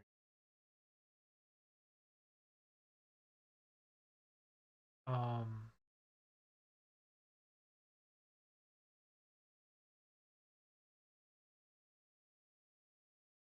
Hold on, I'm trying to think here of a good answer to a good question. Or you know what? I'm gonna go to the washroom real quick while I think about this question. I'll be right back.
Maybe we should ask Tina. Oh, yeah, Tina knows. Tina knows for sure. Well, actually, Brian and Tina definitely know me the best. I'm trying to think though, like, what is one thing? Like, since Brian asked a question, also, what does Brian not know about me? Because he pretty much knows everything. Um,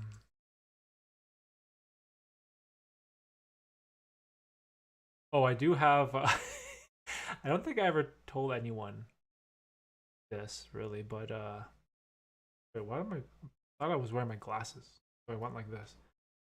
Um, so when we were talking about like dreams and ambitions in life and all this stuff, like being a content creator is like my biggest dream in my life right now. But when I was younger, I did have two unorthodox dreams when I was like basically a kid that were very strange. I think the first was when I was like 13. My dream was to be like a Pokemon master.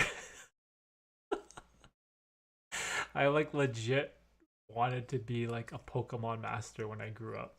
Like, and this is like grade 8 when we're all like playing sports and into video games and like people wanted to be like a firefighter or a police or whatever, right? And my dream was to be like a Pokemon master.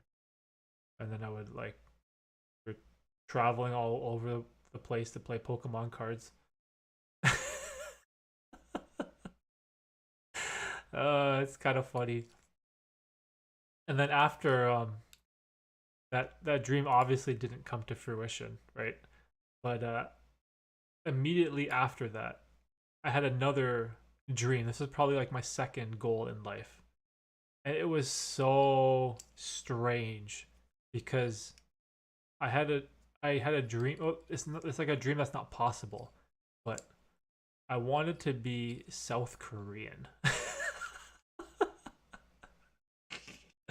Like I like dream to like move to Seoul, in South Korea. I wanted to be like Korean for whatever for whatever reason.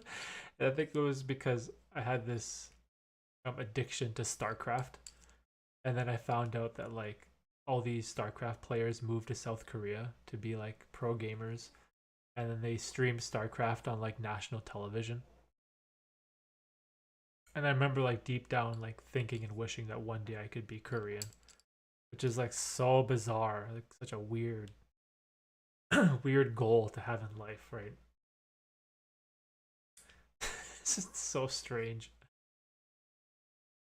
and it's funny because we all grew up playing StarCraft, right, as kids, and for whatever reason, I just had to take it to the next level. And this is something that I realized about myself, like early on. I'm a person that, like, when I find something that interests me, I can't just keep it as a hobby. I have to like obsess over it and just like let it consume my life. And it's so crazy because I can't do anything halfway. Like I can't just be like a casual basketball fan or like a casual Call of Duty player. Like if I play basketball, like it's like every day I want to play basketball. I want to train every day. I just want to like get better and improve. Or if I'm playing like Call of Duty, it's the same thing. I just want to play as many games as possible and just win and get better and just always I have this like thirst to like be the best for whatever reason. It's and it's crippling because it can hold you back in life, especially if you're addicted to the wrong thing. And this is why I think I'm kind of scared of the more hardcore drugs in the world because I know I have a personality that I have that I'm gonna get completely obsessed and not be able to quit something like I don't know, like methamphetamine or heroin or something like those things have always scared me because of my extremely addictive, compulsive personality. And it's the same thing like with YouTube. Like when I first started really enjoying YouTube and I first started getting into cameras, it just consumed me.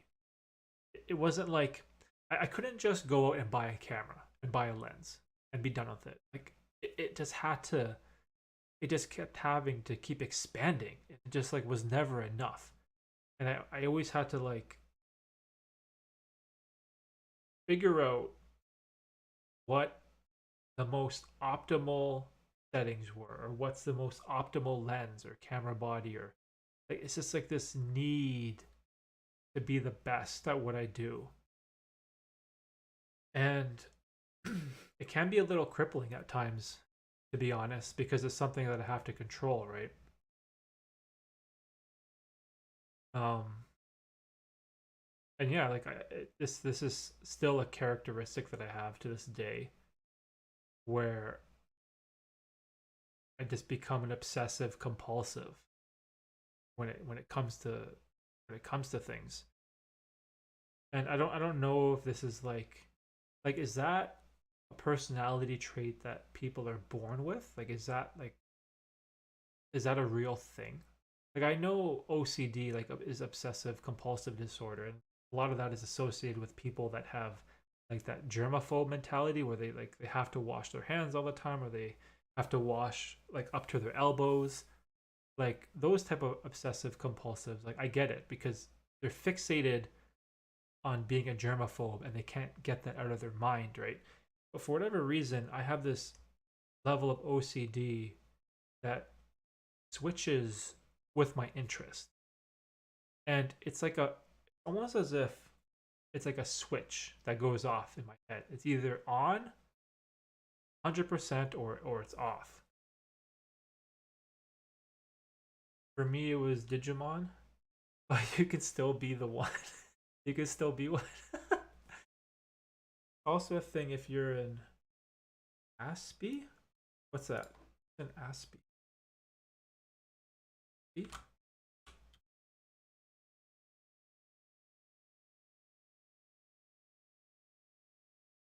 Sorry, I don't know what that is.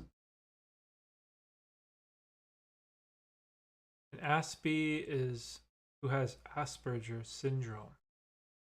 Oh, it is believed to be part of the autism spectrum. Huh. Aspies. Am I saying that right? Aspies? While being quite gifted verbally, have social, emotional, and sensory integration difficulties, among others. Aspie is an affectionate term and is not meant as a put down. Huh. I never knew that. I never heard that term before in Aspie.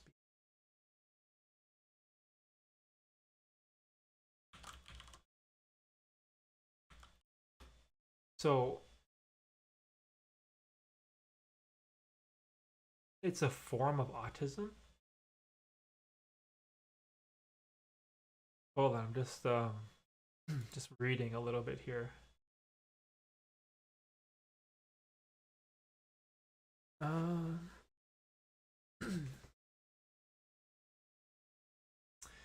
Oh, I see. Usually you notice two things right off the bat that people with that are an Aspie are just as smart as other folks, but they have more trouble with social skills. They also tend to have an obsessive focus on one topic or perform the same behaviors again and again. Oh, that's interesting.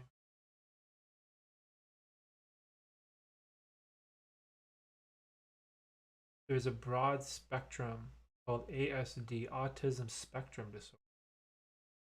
Oh, wow. So there's like a wide array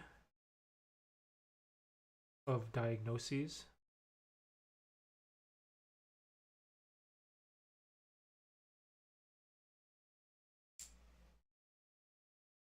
Oh, that's interesting. Hey, OTDA, going on? How you doing? Oh, are you Forrest's friend?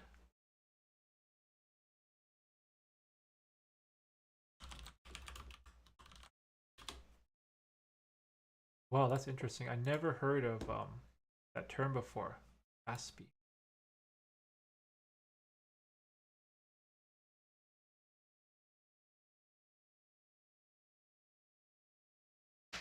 Hmm.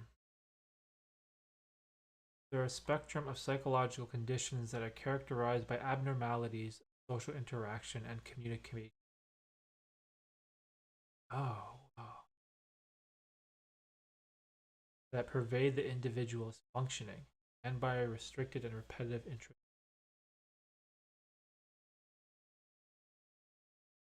Oh, okay.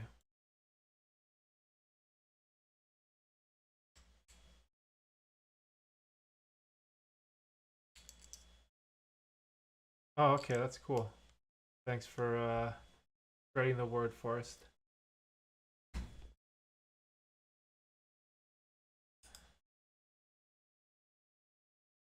Just hanging out this Saturday. Yeah, thanks for stopping by, OTDA. Yeah, I'm doing pretty good. Just getting my thoughts out on the stream. This is something that I'm definitely enjoying because here's the thing that I have with YouTube. It's like I can create a video that goes unchecked where no one can respond to what I say until after it's published, right? And during a stream, I could say something or I could misspeak, and you guys can refute that in real time and be like, "Oh no, that's wrong," or "Hey, you should consider this." Whereas in a YouTube video, it's kind of like set in stone. It's like there's no one to hold me accountable to what I say. And I kind of like that about live streaming because it keeps me in this like uncomfortable situation. Even though I'm becoming more and more comfortable with streaming and just like talking on the fly, this is something that I actually like to do. But oh, does looking at your YouTube stats make you more motivated or less? Do you compare your stats to others and do you find that to be defeating? Oh, man.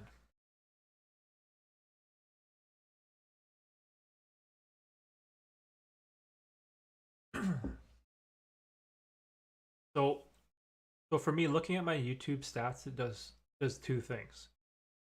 First, the first thing that it does is it makes me sad, and a lot of the times, like 99% of the time, I feel let down, and I don't know if it's because how YouTube shows you your content, but they have this horrible way of like giving you like these balloons and explosions and fireworks whenever you have a video that's like outperforming your past work, right? And the problem here is that you can't always one up yourself. Like every video you make is not always going to be better than the last, right? So a lot of the times, you might have a bunch of videos that just do okay, right? And then YouTube gives you these notifications like, oh, the views are down 18%, or this video is not performing as well as the last one. And when I see that kind of stuff, it kind of gets me down, and I almost take it as if like I'm a failure, or that I'm doing something wrong, even though I know like I shouldn't be thinking that. But that's how my brain internally interprets that the first time I look at my metrics. But the reason why I say I have two responses is because at the same time, looking at my metrics, it highly, highly motivates me. Because when I see that a video is doing poorly, not only does it make me feel bad, but it also gives me this fire under my ass to work harder, to do better. That I could have done something better. I could have used a better title, or better editing, or better thumbnail, and it kind of reignites the whole motivation process. And I don't know if it's because I'm an extremely competitive person where numbers mean a lot to me. I grew up playing sports and video games, so this idea of a score or a ranking is always fresh in my mind, that it just motivates me. And I just want to do better. So to answer that question perfectly, in the beginning, looking at the analytics and my stats is kind of like a negative, but then it fuels me to do better, and I kind of turn it into a positive the best that I can. And unfortunately, I do compare my stats to others way more than I should. I know that you shouldn't compare yourself as a content creator to other YouTube channels, because it's completely out of your control, right? But I feel like this is something that all YouTubers struggle with. There's this idea like, hey, my videos are better than that person. How come that person is so much more successful than me? And there's this weird famine mentality that we have, where we feel as if YouTube isn't fair. You feel like the algorithm hates you, or you're not getting the credit you deserve. And this is something I had early on, and luckily I talked to a lot of people like Brian in the chat, who's a fellow YouTuber, who gave me a lot of advice about this type of mindset of comparison and negativity, and to not let that consume you. And I have come a long way when it comes to comparing myself with others, but I would 100% be lying if I said I didn't look at other channels in my niche and feel a little envious in some way or another. Now, I know that's a stupid thing. So like it's like a blip in my mind. Like I'll see someone like, oh man, this guy has like 1 million subscribers, and then I'm like, okay, I'm over it, because I know that's a stupid thought to have. Like that famine mentality, that like dog eat dog world that people get consumed by, is just, it will not help you at all in the long run. Comparing yourself to other success and just like complaining and feeling sorry for yourself that, oh, the algorithm hates me, or I did this video better, like that's all useless. Like all that stuff I tried to eliminate from my mind as much as possible. But like I swear every content creator probably has this thought, right? And I don't think I'll ever get to a point where you can just eliminate it, right? Because you always compare yourself to others and to your peers, right? But I think the proper response to have is to take it in a healthy way where it doesn't affect you negatively, right? So, and here's a big problem I have with content creators when they say like, oh, don't care about the stats, don't worry about the metrics, yeah, don't worry about the subs, and they tell you as if it's something they do. When I bet you we all have this horrible comparison problem, right? And I feel like the response shouldn't be, just ignore it. I feel like the response should be accept it, be aware of it, but don't let it affect you. I think that's a proper response to have, right? Because if you just try to ignore it, it's still gonna some way or another affect you, whether it's actively or subconsciously. You might not even know, right? But I feel like the better response is to acknowledge it, right? Accept it for what it is, and then move on, right? Just move on from it. And this has helped me so much, so much in my YouTube, in my young YouTube career or whatever you want to call this, where you know I'm genuinely happy for other creators now when I see that they're successful, right? Because I feel like the pie of YouTube and content creators is so massive that there's more than enough space for everyone, right? And I don't want to waste any more time on things that like affect me negatively. And then it just doesn't bring me any good in the long run, right? It happens to everyone. I know some people on YouTube who feel the same way. Hey, John, what's up, John? How you been, bro? Being a victim narcissist is the easiest way to live. Oh, well said.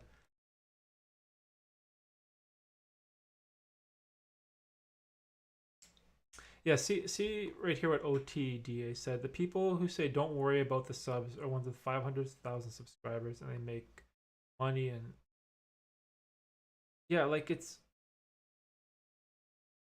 like when you've reached that level of success, like it's easier for you to say, like don't worry about the number, don't worry about the metrics, right?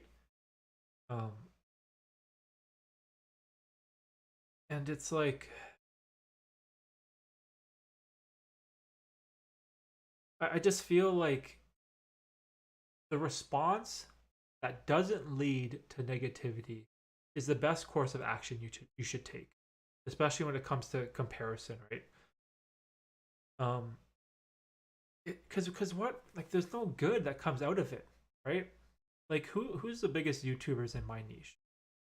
Nathaniel Drew, Matt Diavella, Captain Sinbad. Like these guys, when I watch their channel, if I get jealous and envious of their success, how does that help me?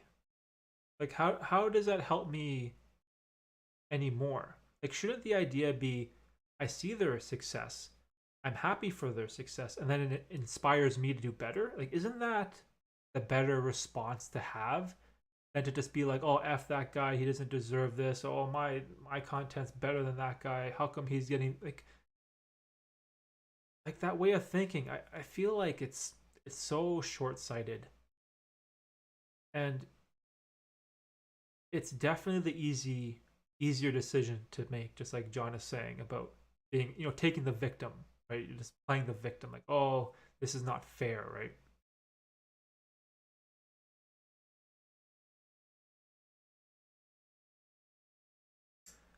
It's hard to not compare. Just got to remember that everyone's on a different path.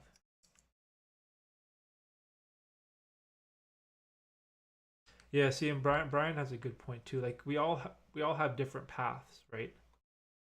Like you never know. Like what if one of these YouTubers that you think has all this growth and success and they're doing better than you, what if behind the scenes they've had other YouTube channels that have failed for like 8 years and they've been posting consistently for 8 years, like, and they've been growing this whole time, and all of a sudden you think like they don't deserve it. Like you don't know what their path was to get there, right?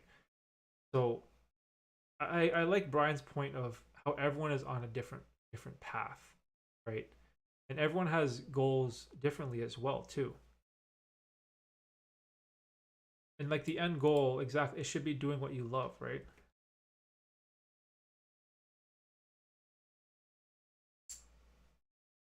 The only way to not care about making money is to make money.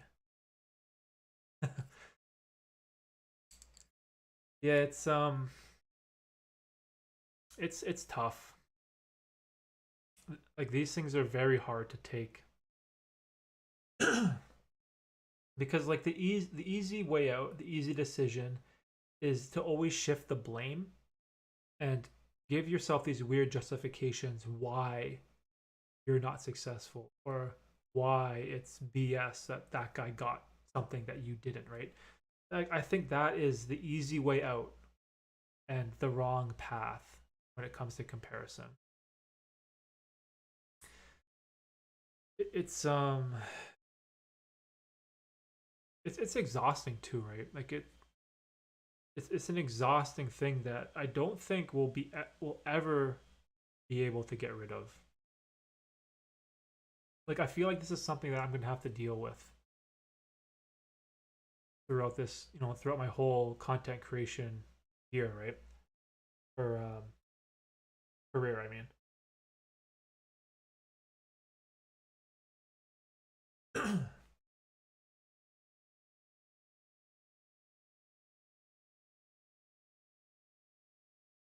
Comparison can be so detrimental.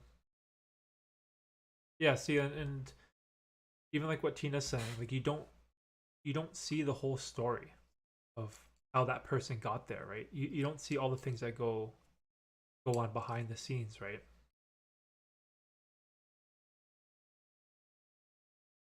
And that's like the thing that sort of bothers me about YouTube. It's like again, this idea that you create a video and you put it out there and there's no one to keep you in line or there's no one to double check like what you're saying, right? And you can just like put in all the best parts of your life into montage or video or clip, and then it's kind of like that Instagram culture where you just see the best aspects of everyone's lives, right? But you don't see what's going on behind the scenes, right? You don't see how that person got there, what they overcame, the struggles they had, or whatever it is, right? It's it's a little deceiving too, right? I say this to my kids all the time, no matter what's happening. What can I do to make this situation better? Oh, for sure. That's also like a good thing to teach kids too, right? Like to look for the positive outcome rather than accepting the victim mentality, right? Like you've been wronged in some way or another. Instead of like use that energy, towards something good, right? To better the situation. It's the all these things that we're talking about right now. These are very very hard to accept and follow through on. Especially in the real world too, right? It's just so much easier to take the easy way out. Um, can't, can't put money on a pedestal, just a tool. Once you realize you're at the same level,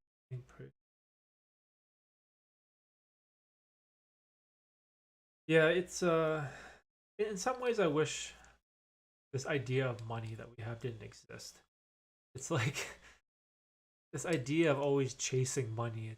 It sucks. It's like annoying and but yeah, I agree how it's a tool. Like you should never do anything for the sole purpose of money, right? Like that shouldn't be the purpose of your life.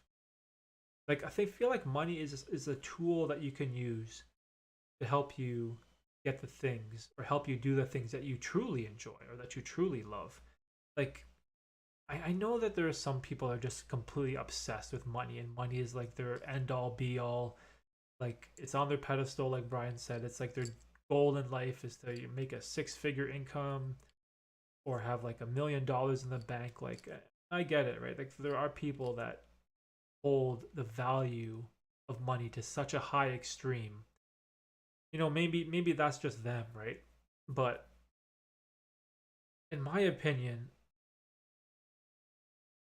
it's it's just hard too, right? Because you also need to think about the people that come from poverty and that don't have money to even afford food or shelter too, right?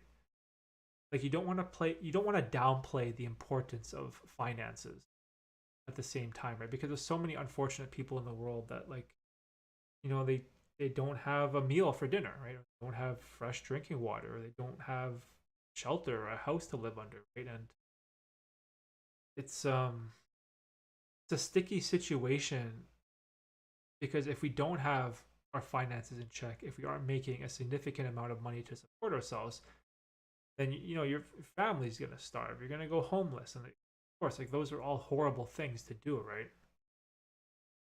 But I feel like there's a balance. A balance lies somewhere in there where I definitely agree that money shouldn't be the end all be all, but I definitely feel like it does have significance, right? But it's just so hard because money can be such a toxic subject that can, it can consume you, right? Like I know a lot of people that have been consumed by materialistic possessions, and they work jobs just for the paycheck, or they work jobs just for their car, right? Or and it's tough. Yeah, it's a very I'm kind of conflicted when it comes to the subject of money. It's a hard thing.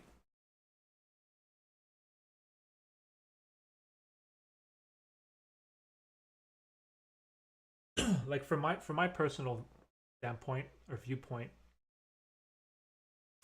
if I could just make enough to pay my mortgage and bills and food and all that, and then if I could just be free to pursue creative endeavors that I love, that would be the best use of money for me. Like I view money as a commodity to free up time. And I think, in my opinion, though, this is from my perspective, I want to be able to have money and use it as a purpose to free up time because time is the resource that I truly value the most, right? And if I could go without ever upgrading my house or just staying with the one used car I have, or not buying any more flashy clothes or video game systems or TVs or whatever, if I could just live the rest of my life without any of those things, but just have enough money to support my family's way of living and survival, right? That would be, for me, the best use of money. But it's hard too, right? Because especially when you have kids, right? Because also your mindset changes as a parent, where you want to give your children as many life experiences and opportunities as possible, right? Like you want them to go to, I don't know, summer camps, or join sports leagues, or go to art school or dancing classes, or take music lessons. And the entry into those endeavors have a monetary fee, right? It's not like those things are free or provided by the government. So at the same time, I feel like there is some value also in pursuing some things in life for money, for the purpose of providing your kids with opportunity. Like I kind of agree with that point as well. But man, it's tough. Definitely tough.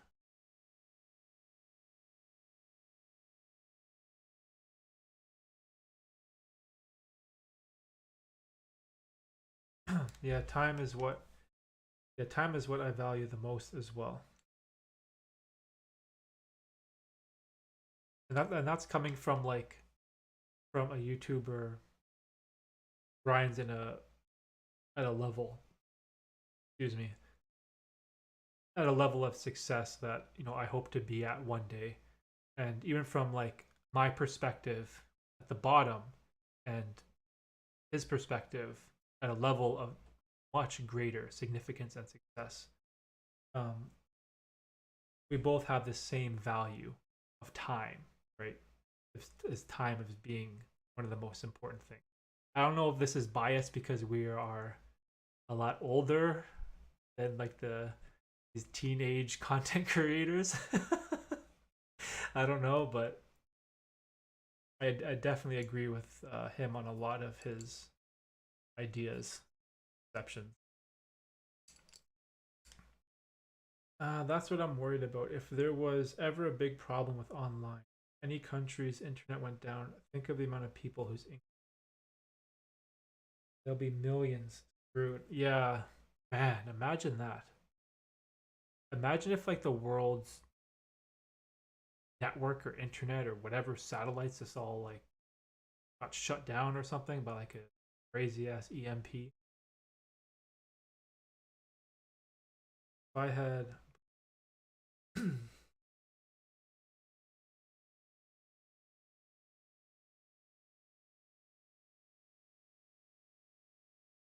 oh, okay. So if you had like $1 million, you get a like a moderate house, just a regular car, and just stay at the house at 35 and small upgrades as I go. Like, yeah, like you could just be like smart with you could be smart with like if you had that much money, 750,000 in the bank. You know, like if you were financially responsible and you know didn't ball out on the weekend or something crazy, you could definitely like stretch that a long way. Investing in physical assets, or how about investing in Bitcoin and then the whole blockchain dies. Oh man. Yeah, investing is something that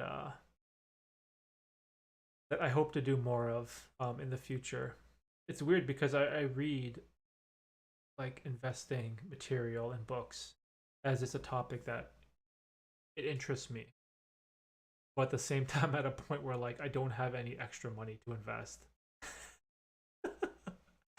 So I'm kind of stuck between a rock and a hard place here. Have you looked into NFTs? Oh, okay. So what is it called? Non-fungible tokens, whatever. Um, so I've looked into this idea of NFTs more as a content creator, and I find it very interesting. For those that don't know what it, let me just double check. It's non-fungible token, right?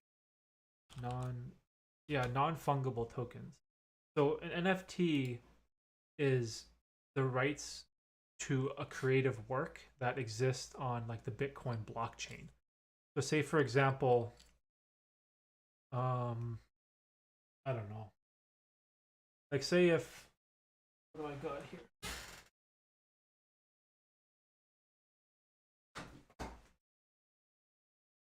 What is this? Like say if this is a piece of art, right?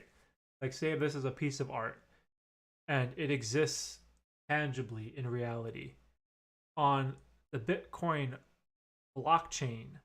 An NFT is a digital like authenticated ownership of this, but like in digital form, right? So you could be the quote unquote owner of that digital art, but it exists only on the blockchain where you are the unique owner of that specific art. So even though it doesn't exist in real life as an NFT, it inherently has value because you are the only one that owns it.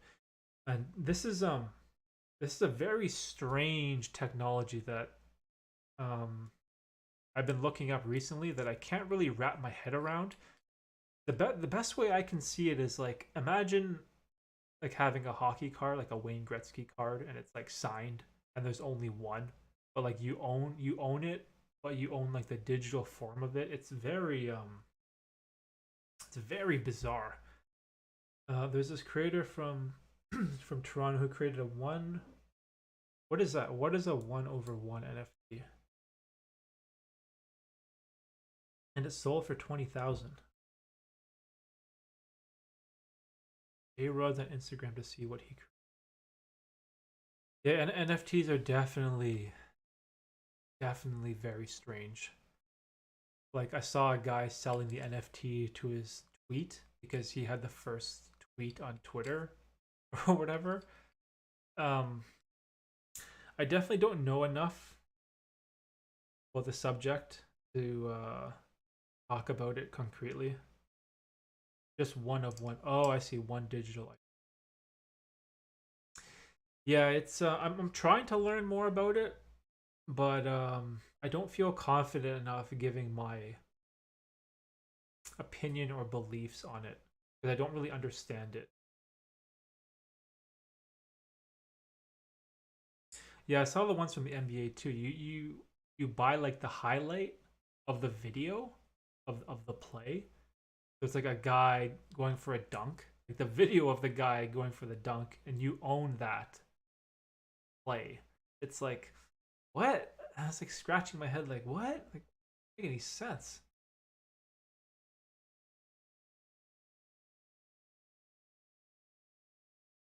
But at the same time, even though I don't understand it, like that shouldn't take away from its value or sway my opinion on what it could be. Because look, obviously people value NFT, right? And if there is value on the market for that item, right, then it's like a real thing. Right? There's huge lineups just to buy a. Yeah, see. Oh man, that one. Yeah, and it's like $200, right? Isn't it? NBA NFT packs.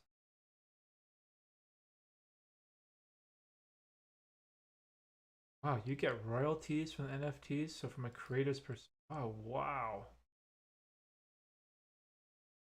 man, that's See, like anything that supports creators and like creates the arts, I'm a huge fan of. Whatever form of support, whether it's financial or digital or whatever. I'm a big supporter of it. LeBron clips sold for 35K and is 50K in value. Wow, it's man, jeez. Like I don't know how to process that.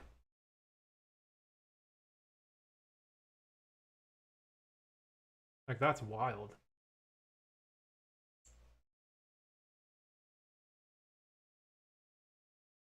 I don't know, maybe one day NFTs will become like super mainstream and YouTubers will be selling NFTs of their videos or something.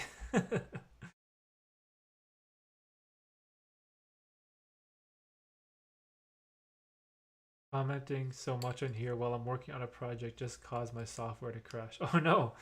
Sorry, bro. Um what was it? Adobe? Oh no, wait. Use DaVinci, right? Resolve? Is that what you're using?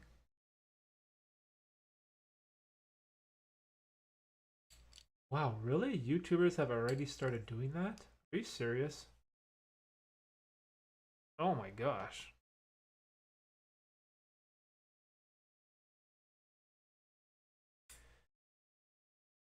Oh, that Justin Can guy or Khan, whatever his name is. DaVinci. You guys are blowing my mind. I can't. My brain can't wrap my head around this NFT idea.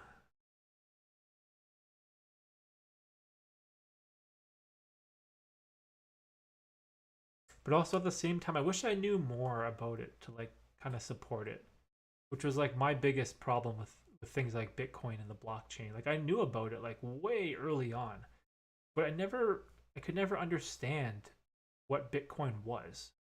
So I never bothered to like buy some and support it.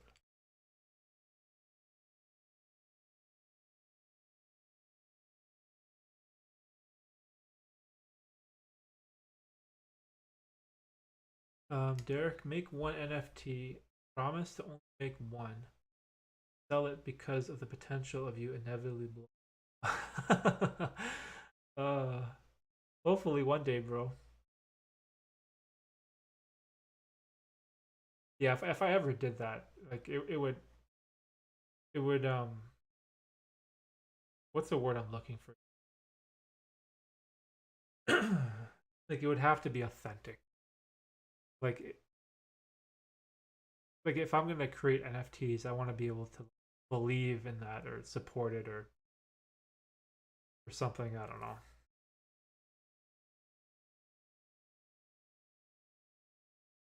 I hate it when people say that to me. Hey, bro, one day you never know.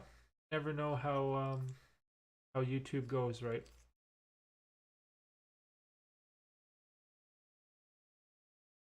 You're going to blow up. Too much pressure. Yeah, it's like they're putting these expectations on you that are completely out of your control, right? Like our fate is in the hands of an algorithmic robot controlled by Google. And that's just how it is, right? And no one really knows, what will happen. Maybe one day we'll pull the Ryan Ing. I'm super happy for that guy, how his channel just like took off. That was like awesome to see.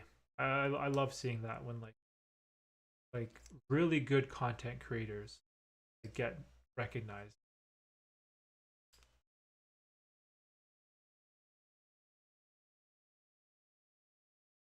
Yeah, that's true. No one ever asks if you're happy or not. Unfortunately, the question that always comes to content creators, or at least that I find, is like, how many subscribers do you have? How many views do you have? Are you making money yet? And it's never about a question of happiness, of enjoyment, or of passion. It's always of people come at you with a question of numbers, right?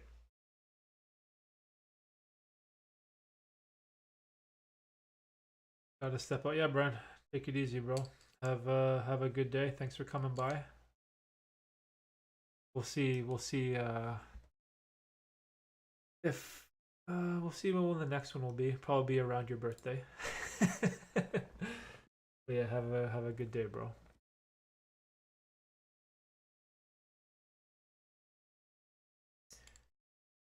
Yeah, and I feel like the happiness is like the big question for content creators, right? Or at least it is for me.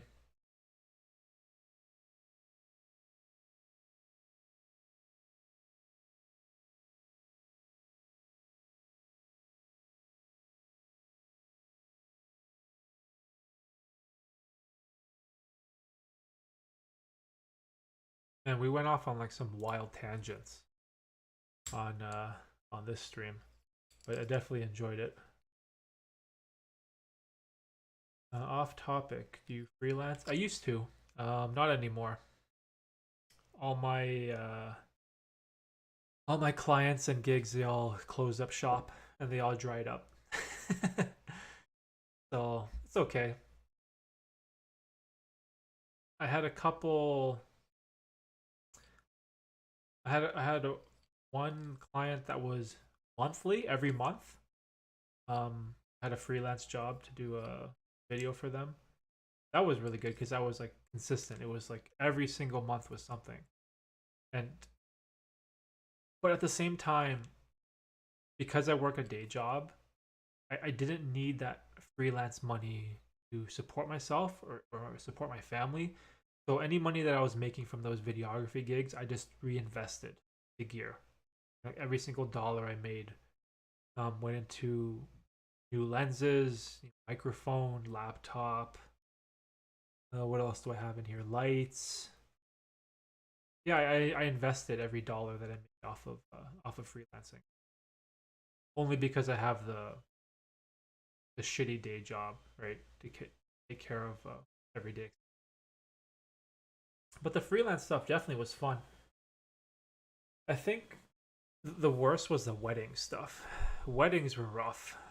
That was there's no like creativity I find it in like the wedding gigs.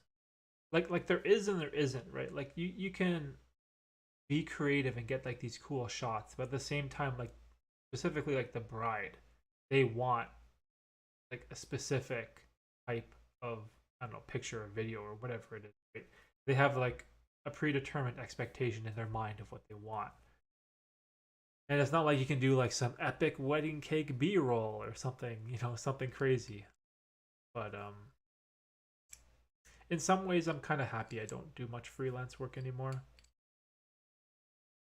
because I only did it as a way to help me, make more purchases to help my true goal, which was the YouTube channel, right? Um, I find freelancing is more like an optional, fun thing to do. Like if another gig comes up, after the COVID stuff, then I'll consider it if it sounds fun or interesting. But I don't think I'll go out of my way anymore to find freelancing gigs, as I feel like it's kind of just not me. So, like, I didn't love it. I liked it. I enjoyed it, but I didn't truly love that work, right? Which is okay because unfortunately, there is some good opportunities out there when you freelance. You make good connections and all that, right? You meet some cool people. So, but man, COVID ravaged all of that in my city. Like, we're pretty much still in lockdown, so yeah, no freelancing gigs anytime soon, bro.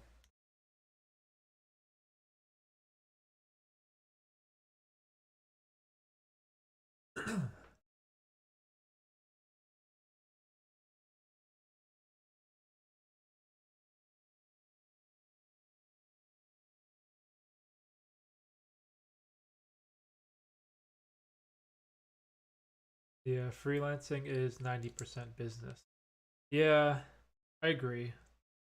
Because like you're creating something for someone else, right? Like you're making a project that they want.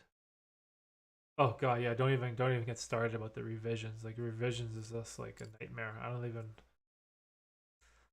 Ay ay ay. Yeah, 1% creativity. Yeah, it's like I'm not like I'm not putting like freelancing in like a negative light, but at the same time, like the most fun for me out of content creation is like the creativity and the freedom to create and talk about things that really, really like light up that passion inside me, right? Like that's what I love the most. And filming a video at a MMA gym or of people cutting a wedding cake, does that give me that same passion? Probably not, right? So, but I get the appeal though. I understand why people do it. I've talked to some people that make a really good living doing wedding photography or wedding videography. Like it can pay well, and it can lead to a very fulfilling career if that's like what you love, right? But yeah, it's definitely too businessy for my liking. It's yeah, I don't know how else to put it.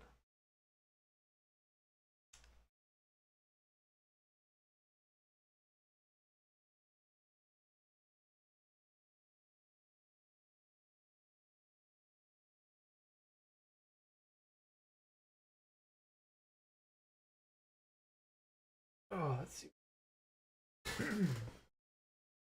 Oh, whoa. It's already 240. That was a pretty good stream so far. I wonder what else I can do to improve this.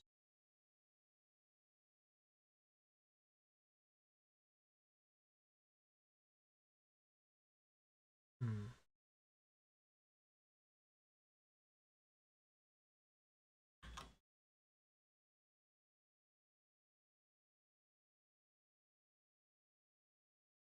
I don't know.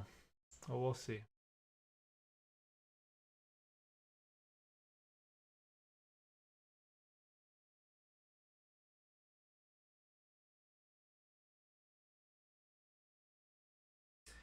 Do you engage in Facebook groups? Unfortunately, no. I don't think I don't even log on to Facebook anymore. um,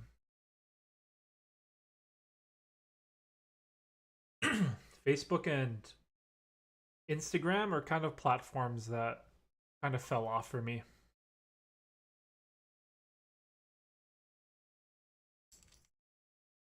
Oh, that's interesting. So you ask questions in your Facebook group before you film your podcast. Sometimes, depending on the subject, we will get a decent amount of questions. Oh, that's kind of cool.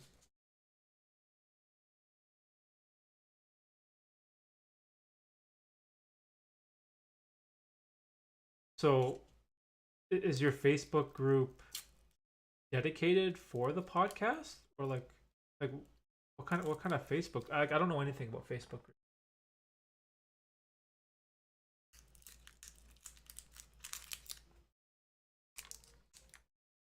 It's kind of awful. The most online hate I ever got. Oh, I remember one of your videos from that guy. Was he from the Facebook group that was like criticizing you for all this craziness? Oh, okay, I see. Couple dad group. Hmm. Yeah, for whatever reason, Facebook never really appealed much to me. I never really use it. I know that people stream on Facebook, and there's all these Facebook groups. Oh man, excuse me.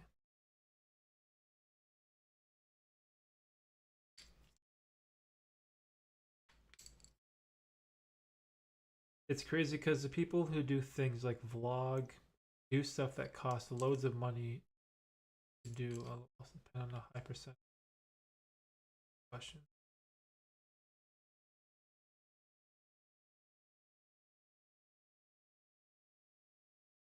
Yeah, yeah, I've seen those too. Like those vloggers that go on those like super expensive vacations. They do all these like super crazy things. I can see like how that's entertaining, but man, yeah, that shit's expensive though. You know what's weird? I've never really had the desire to vlog. I don't know why. It just doesn't appeal to me for whatever reason. Like every now and then I'll like do a little vlog segment and I'll like kind of throw it in my video to mix it up and keep it fresh.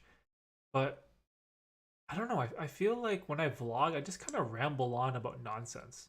And there's no like concrete path or direction in my thinking. And I'm all over the place and I'm just like talking for the sake of talking, if that makes any sense.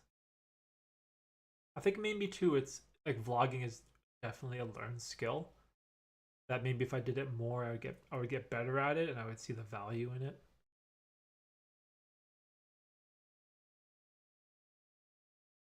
That guy's hatred was rather comical. Yeah, I remember that. I remember you showed me. Did you show me or did I see in like your Instagram feed or something the comment that guy left for you? And he was like, the guy was like so raged and bitter. Like I was like, all right, dude. Like, man, that's kind of rough. But jeez, like, is that what that guy does on social media? Like how do these people spend their time? Like, do you just spend your time on like Facebook groups raging at people? Like what?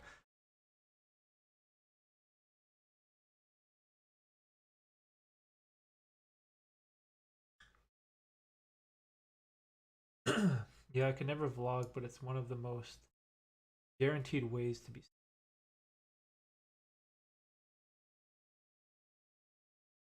edited. Yeah, like especially like those videos that I create. It's so time consuming for me. Like a vlog, like let's say if let's say if this was like a, I don't know, like a Canon G7X, for example, you would just turn it on, and then you just kind of talk, and you go, and you hope you have like a microphone with decent audio on. Go around, and then you just chop it up, and bam, there's your video, right? But like the stuff that I do and the stuff that John does as well, it's there's so much more thought that gets put into the video that goes on behind the scenes that, in terms of the amount of work required, it's so much more than a vlog, right? And I understand why people like vlogs, because like a lot of people, they have that curiosity, like human beings are nosy, right? They want to see what other people are doing, and for whatever reason they find it entertaining, right? To watch vlogs. But for me, it's like, I don't know, like, should I vlog more? Should I incorporate more vlogs into my channel? Should I do it because it makes me uncomfortable? Like, what's the value proposition? Because I always like to be open to all ideas, right? I never want to be like, I never want to say I'm never gonna be a vlogging guy.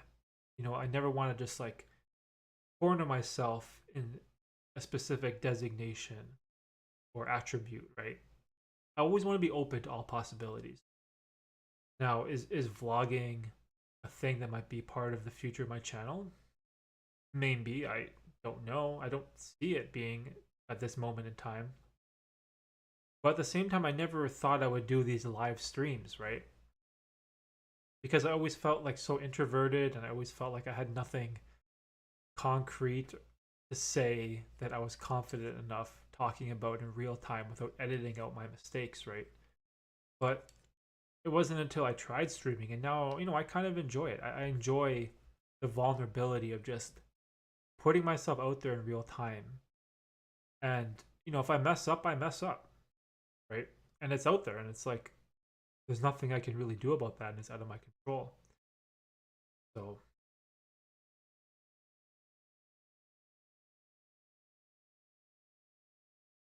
that guy kept leaving comments for hours, so that's horrible.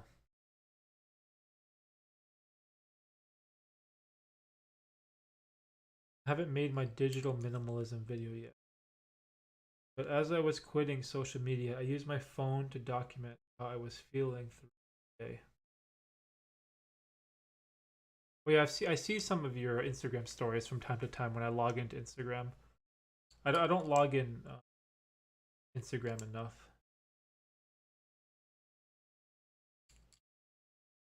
Oh, that's interesting. I can see you vlogging through a self-improvement experiment. That would add a nice layer to your narrative. Hmm. Yeah, that would definitely put me in uncomfortable waters. Like if I did like a vlogging video related to self-improvement, that would be a good challenge for me for sure. Because I'm always looking for things, right, that are difficult, that will help me grow and improve as a content creator, right, and help me as a person. Maybe I need to like sit down and think about the idea and possibilities of vlogging. But you never know. We'll see what happens.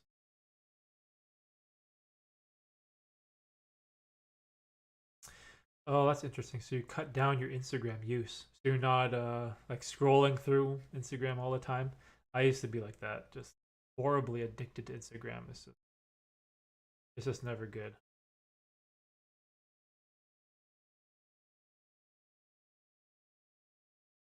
Oh, I see what you're saying. Use vlog style clips. Oh, as part of the video. Okay, I see. Yeah, I think I've done that a few times, but not that often.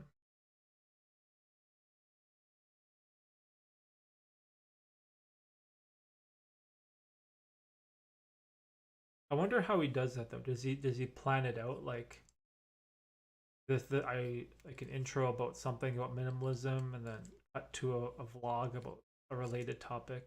I wonder how he does it.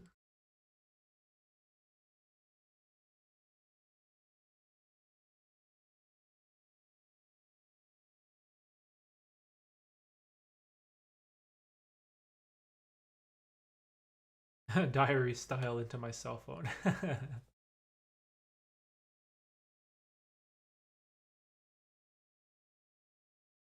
Yeah, that's also one thing I like watching. Guys like Matt D'Avella, like their content is so good. Like even just like slowing it down and paying attention to his cuts and like the detail and way he tells his story. You know, it can be inspiring, right?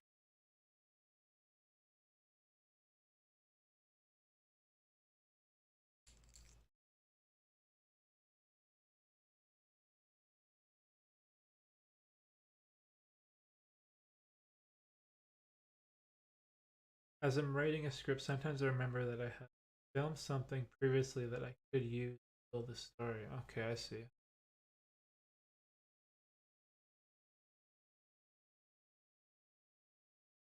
Yeah, I'm kind of all over the place whenever I plan out my videos. Sometimes I'll write out everything like word for word, and it'll be like a fully well thought out, predetermined like work or narrative. But then other times it's kind of more chaotic and sporadic, where I just kind of go with the flow of what the type of clips I got and the shots that I took. I don't know. I definitely have a horrible structure when it comes to the creation of my video.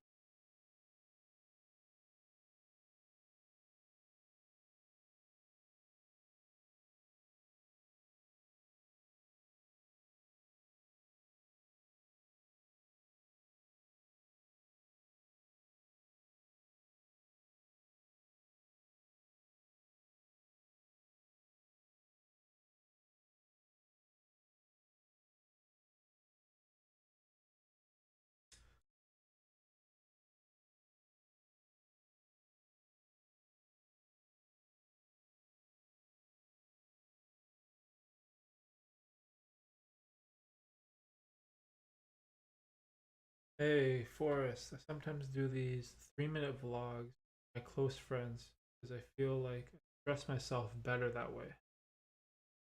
The 5 seconds I spend checking if the audio is okay is the longest cringe fest ever. Oh man. Yeah, listening to audio of yourself is it's super cringe. I feel like everyone has this problem, but like listening to yourself speak for whatever reason is just it sounds so gross. Especially like whenever I'm editing any of like my pre-recorded stuff. I'm just like, oh man, this is so hard to listen to, but sometimes you just gotta do it, right?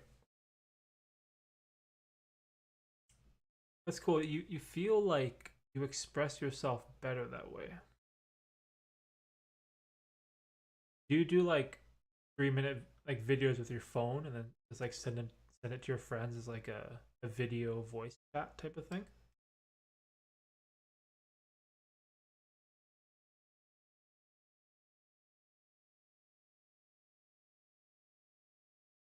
I guess you could like kind of do that over Instagram. Like a whole bunch of like stories or little videos you could send to your friends.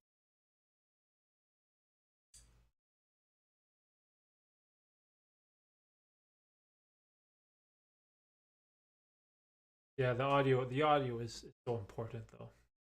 'Cause I feel like people are willing to watch like a video that has lesser video quality, like it could be like 720 or 80p.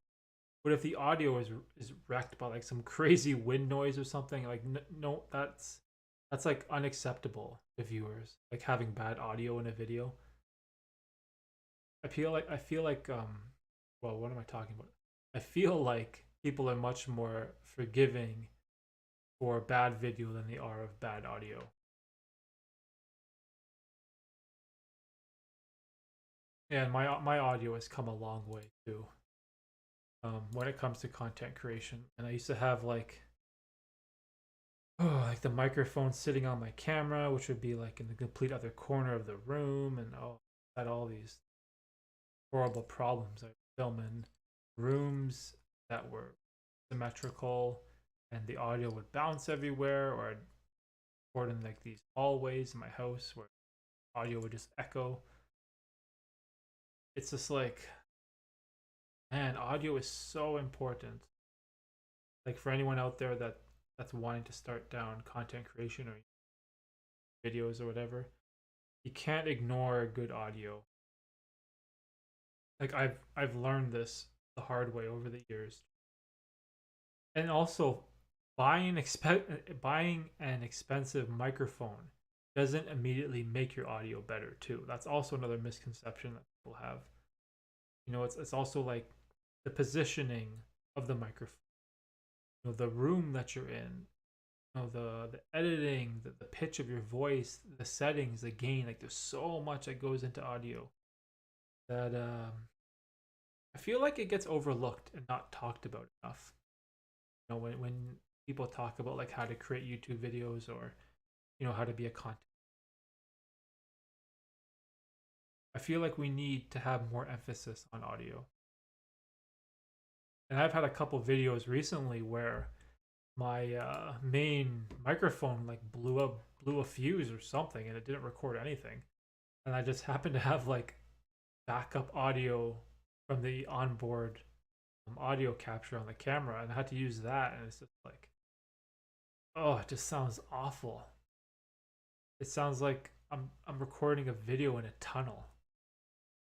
But sometimes those are the breaks, right? And you live and you learn. But yeah, I've had my fair share of horrible audio.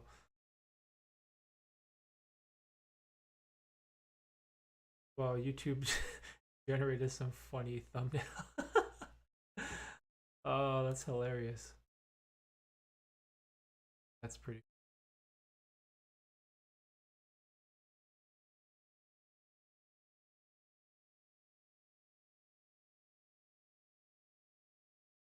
I should probably write down a list of things that I should work on for the next live stream.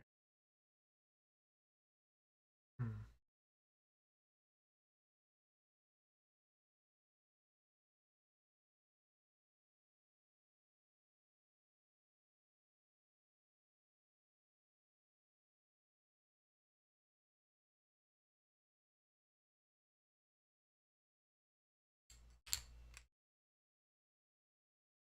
Maybe I should I'm not sure. Not sure what I should do. Like I think it's good to have a topic that we can discuss beforehand. But I'm thoroughly enjoying the AMA section of this stream, especially with all the great questions that everyone gave me throughout the chat. Bye. Hello. Man, we hit 3 hours. Wow, that's pretty cool.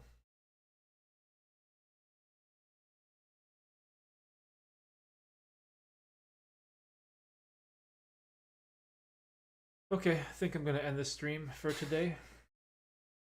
3 hours is good. Oh man, that was a lot of fun. I'm thoroughly enjoying this live streaming stuff. Yeah, John, take it easy, brother. Thanks for stopping by and chatting. It was great. Great catching up. Good luck on whatever project you're working on.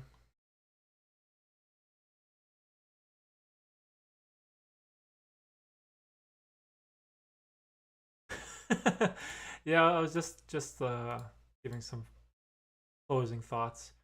I think I'll try again with the live stream and maybe another 2 weeks or so. But I definitely have a couple things I need to work on. Okay, so that's pretty much it. Anyone that's still there in the stream, you know, Forrest, thanks for pretty night. Thanks for sticking by for the whole stream and chatting. It was awesome talking to you. And your friend OTDA, Brian, Tina, for all the questions and suggestions, and everyone else who came by to say hi. Thanks, guys, for coming by, and I'll see you guys in the next stream, and have a good weekend. Peace.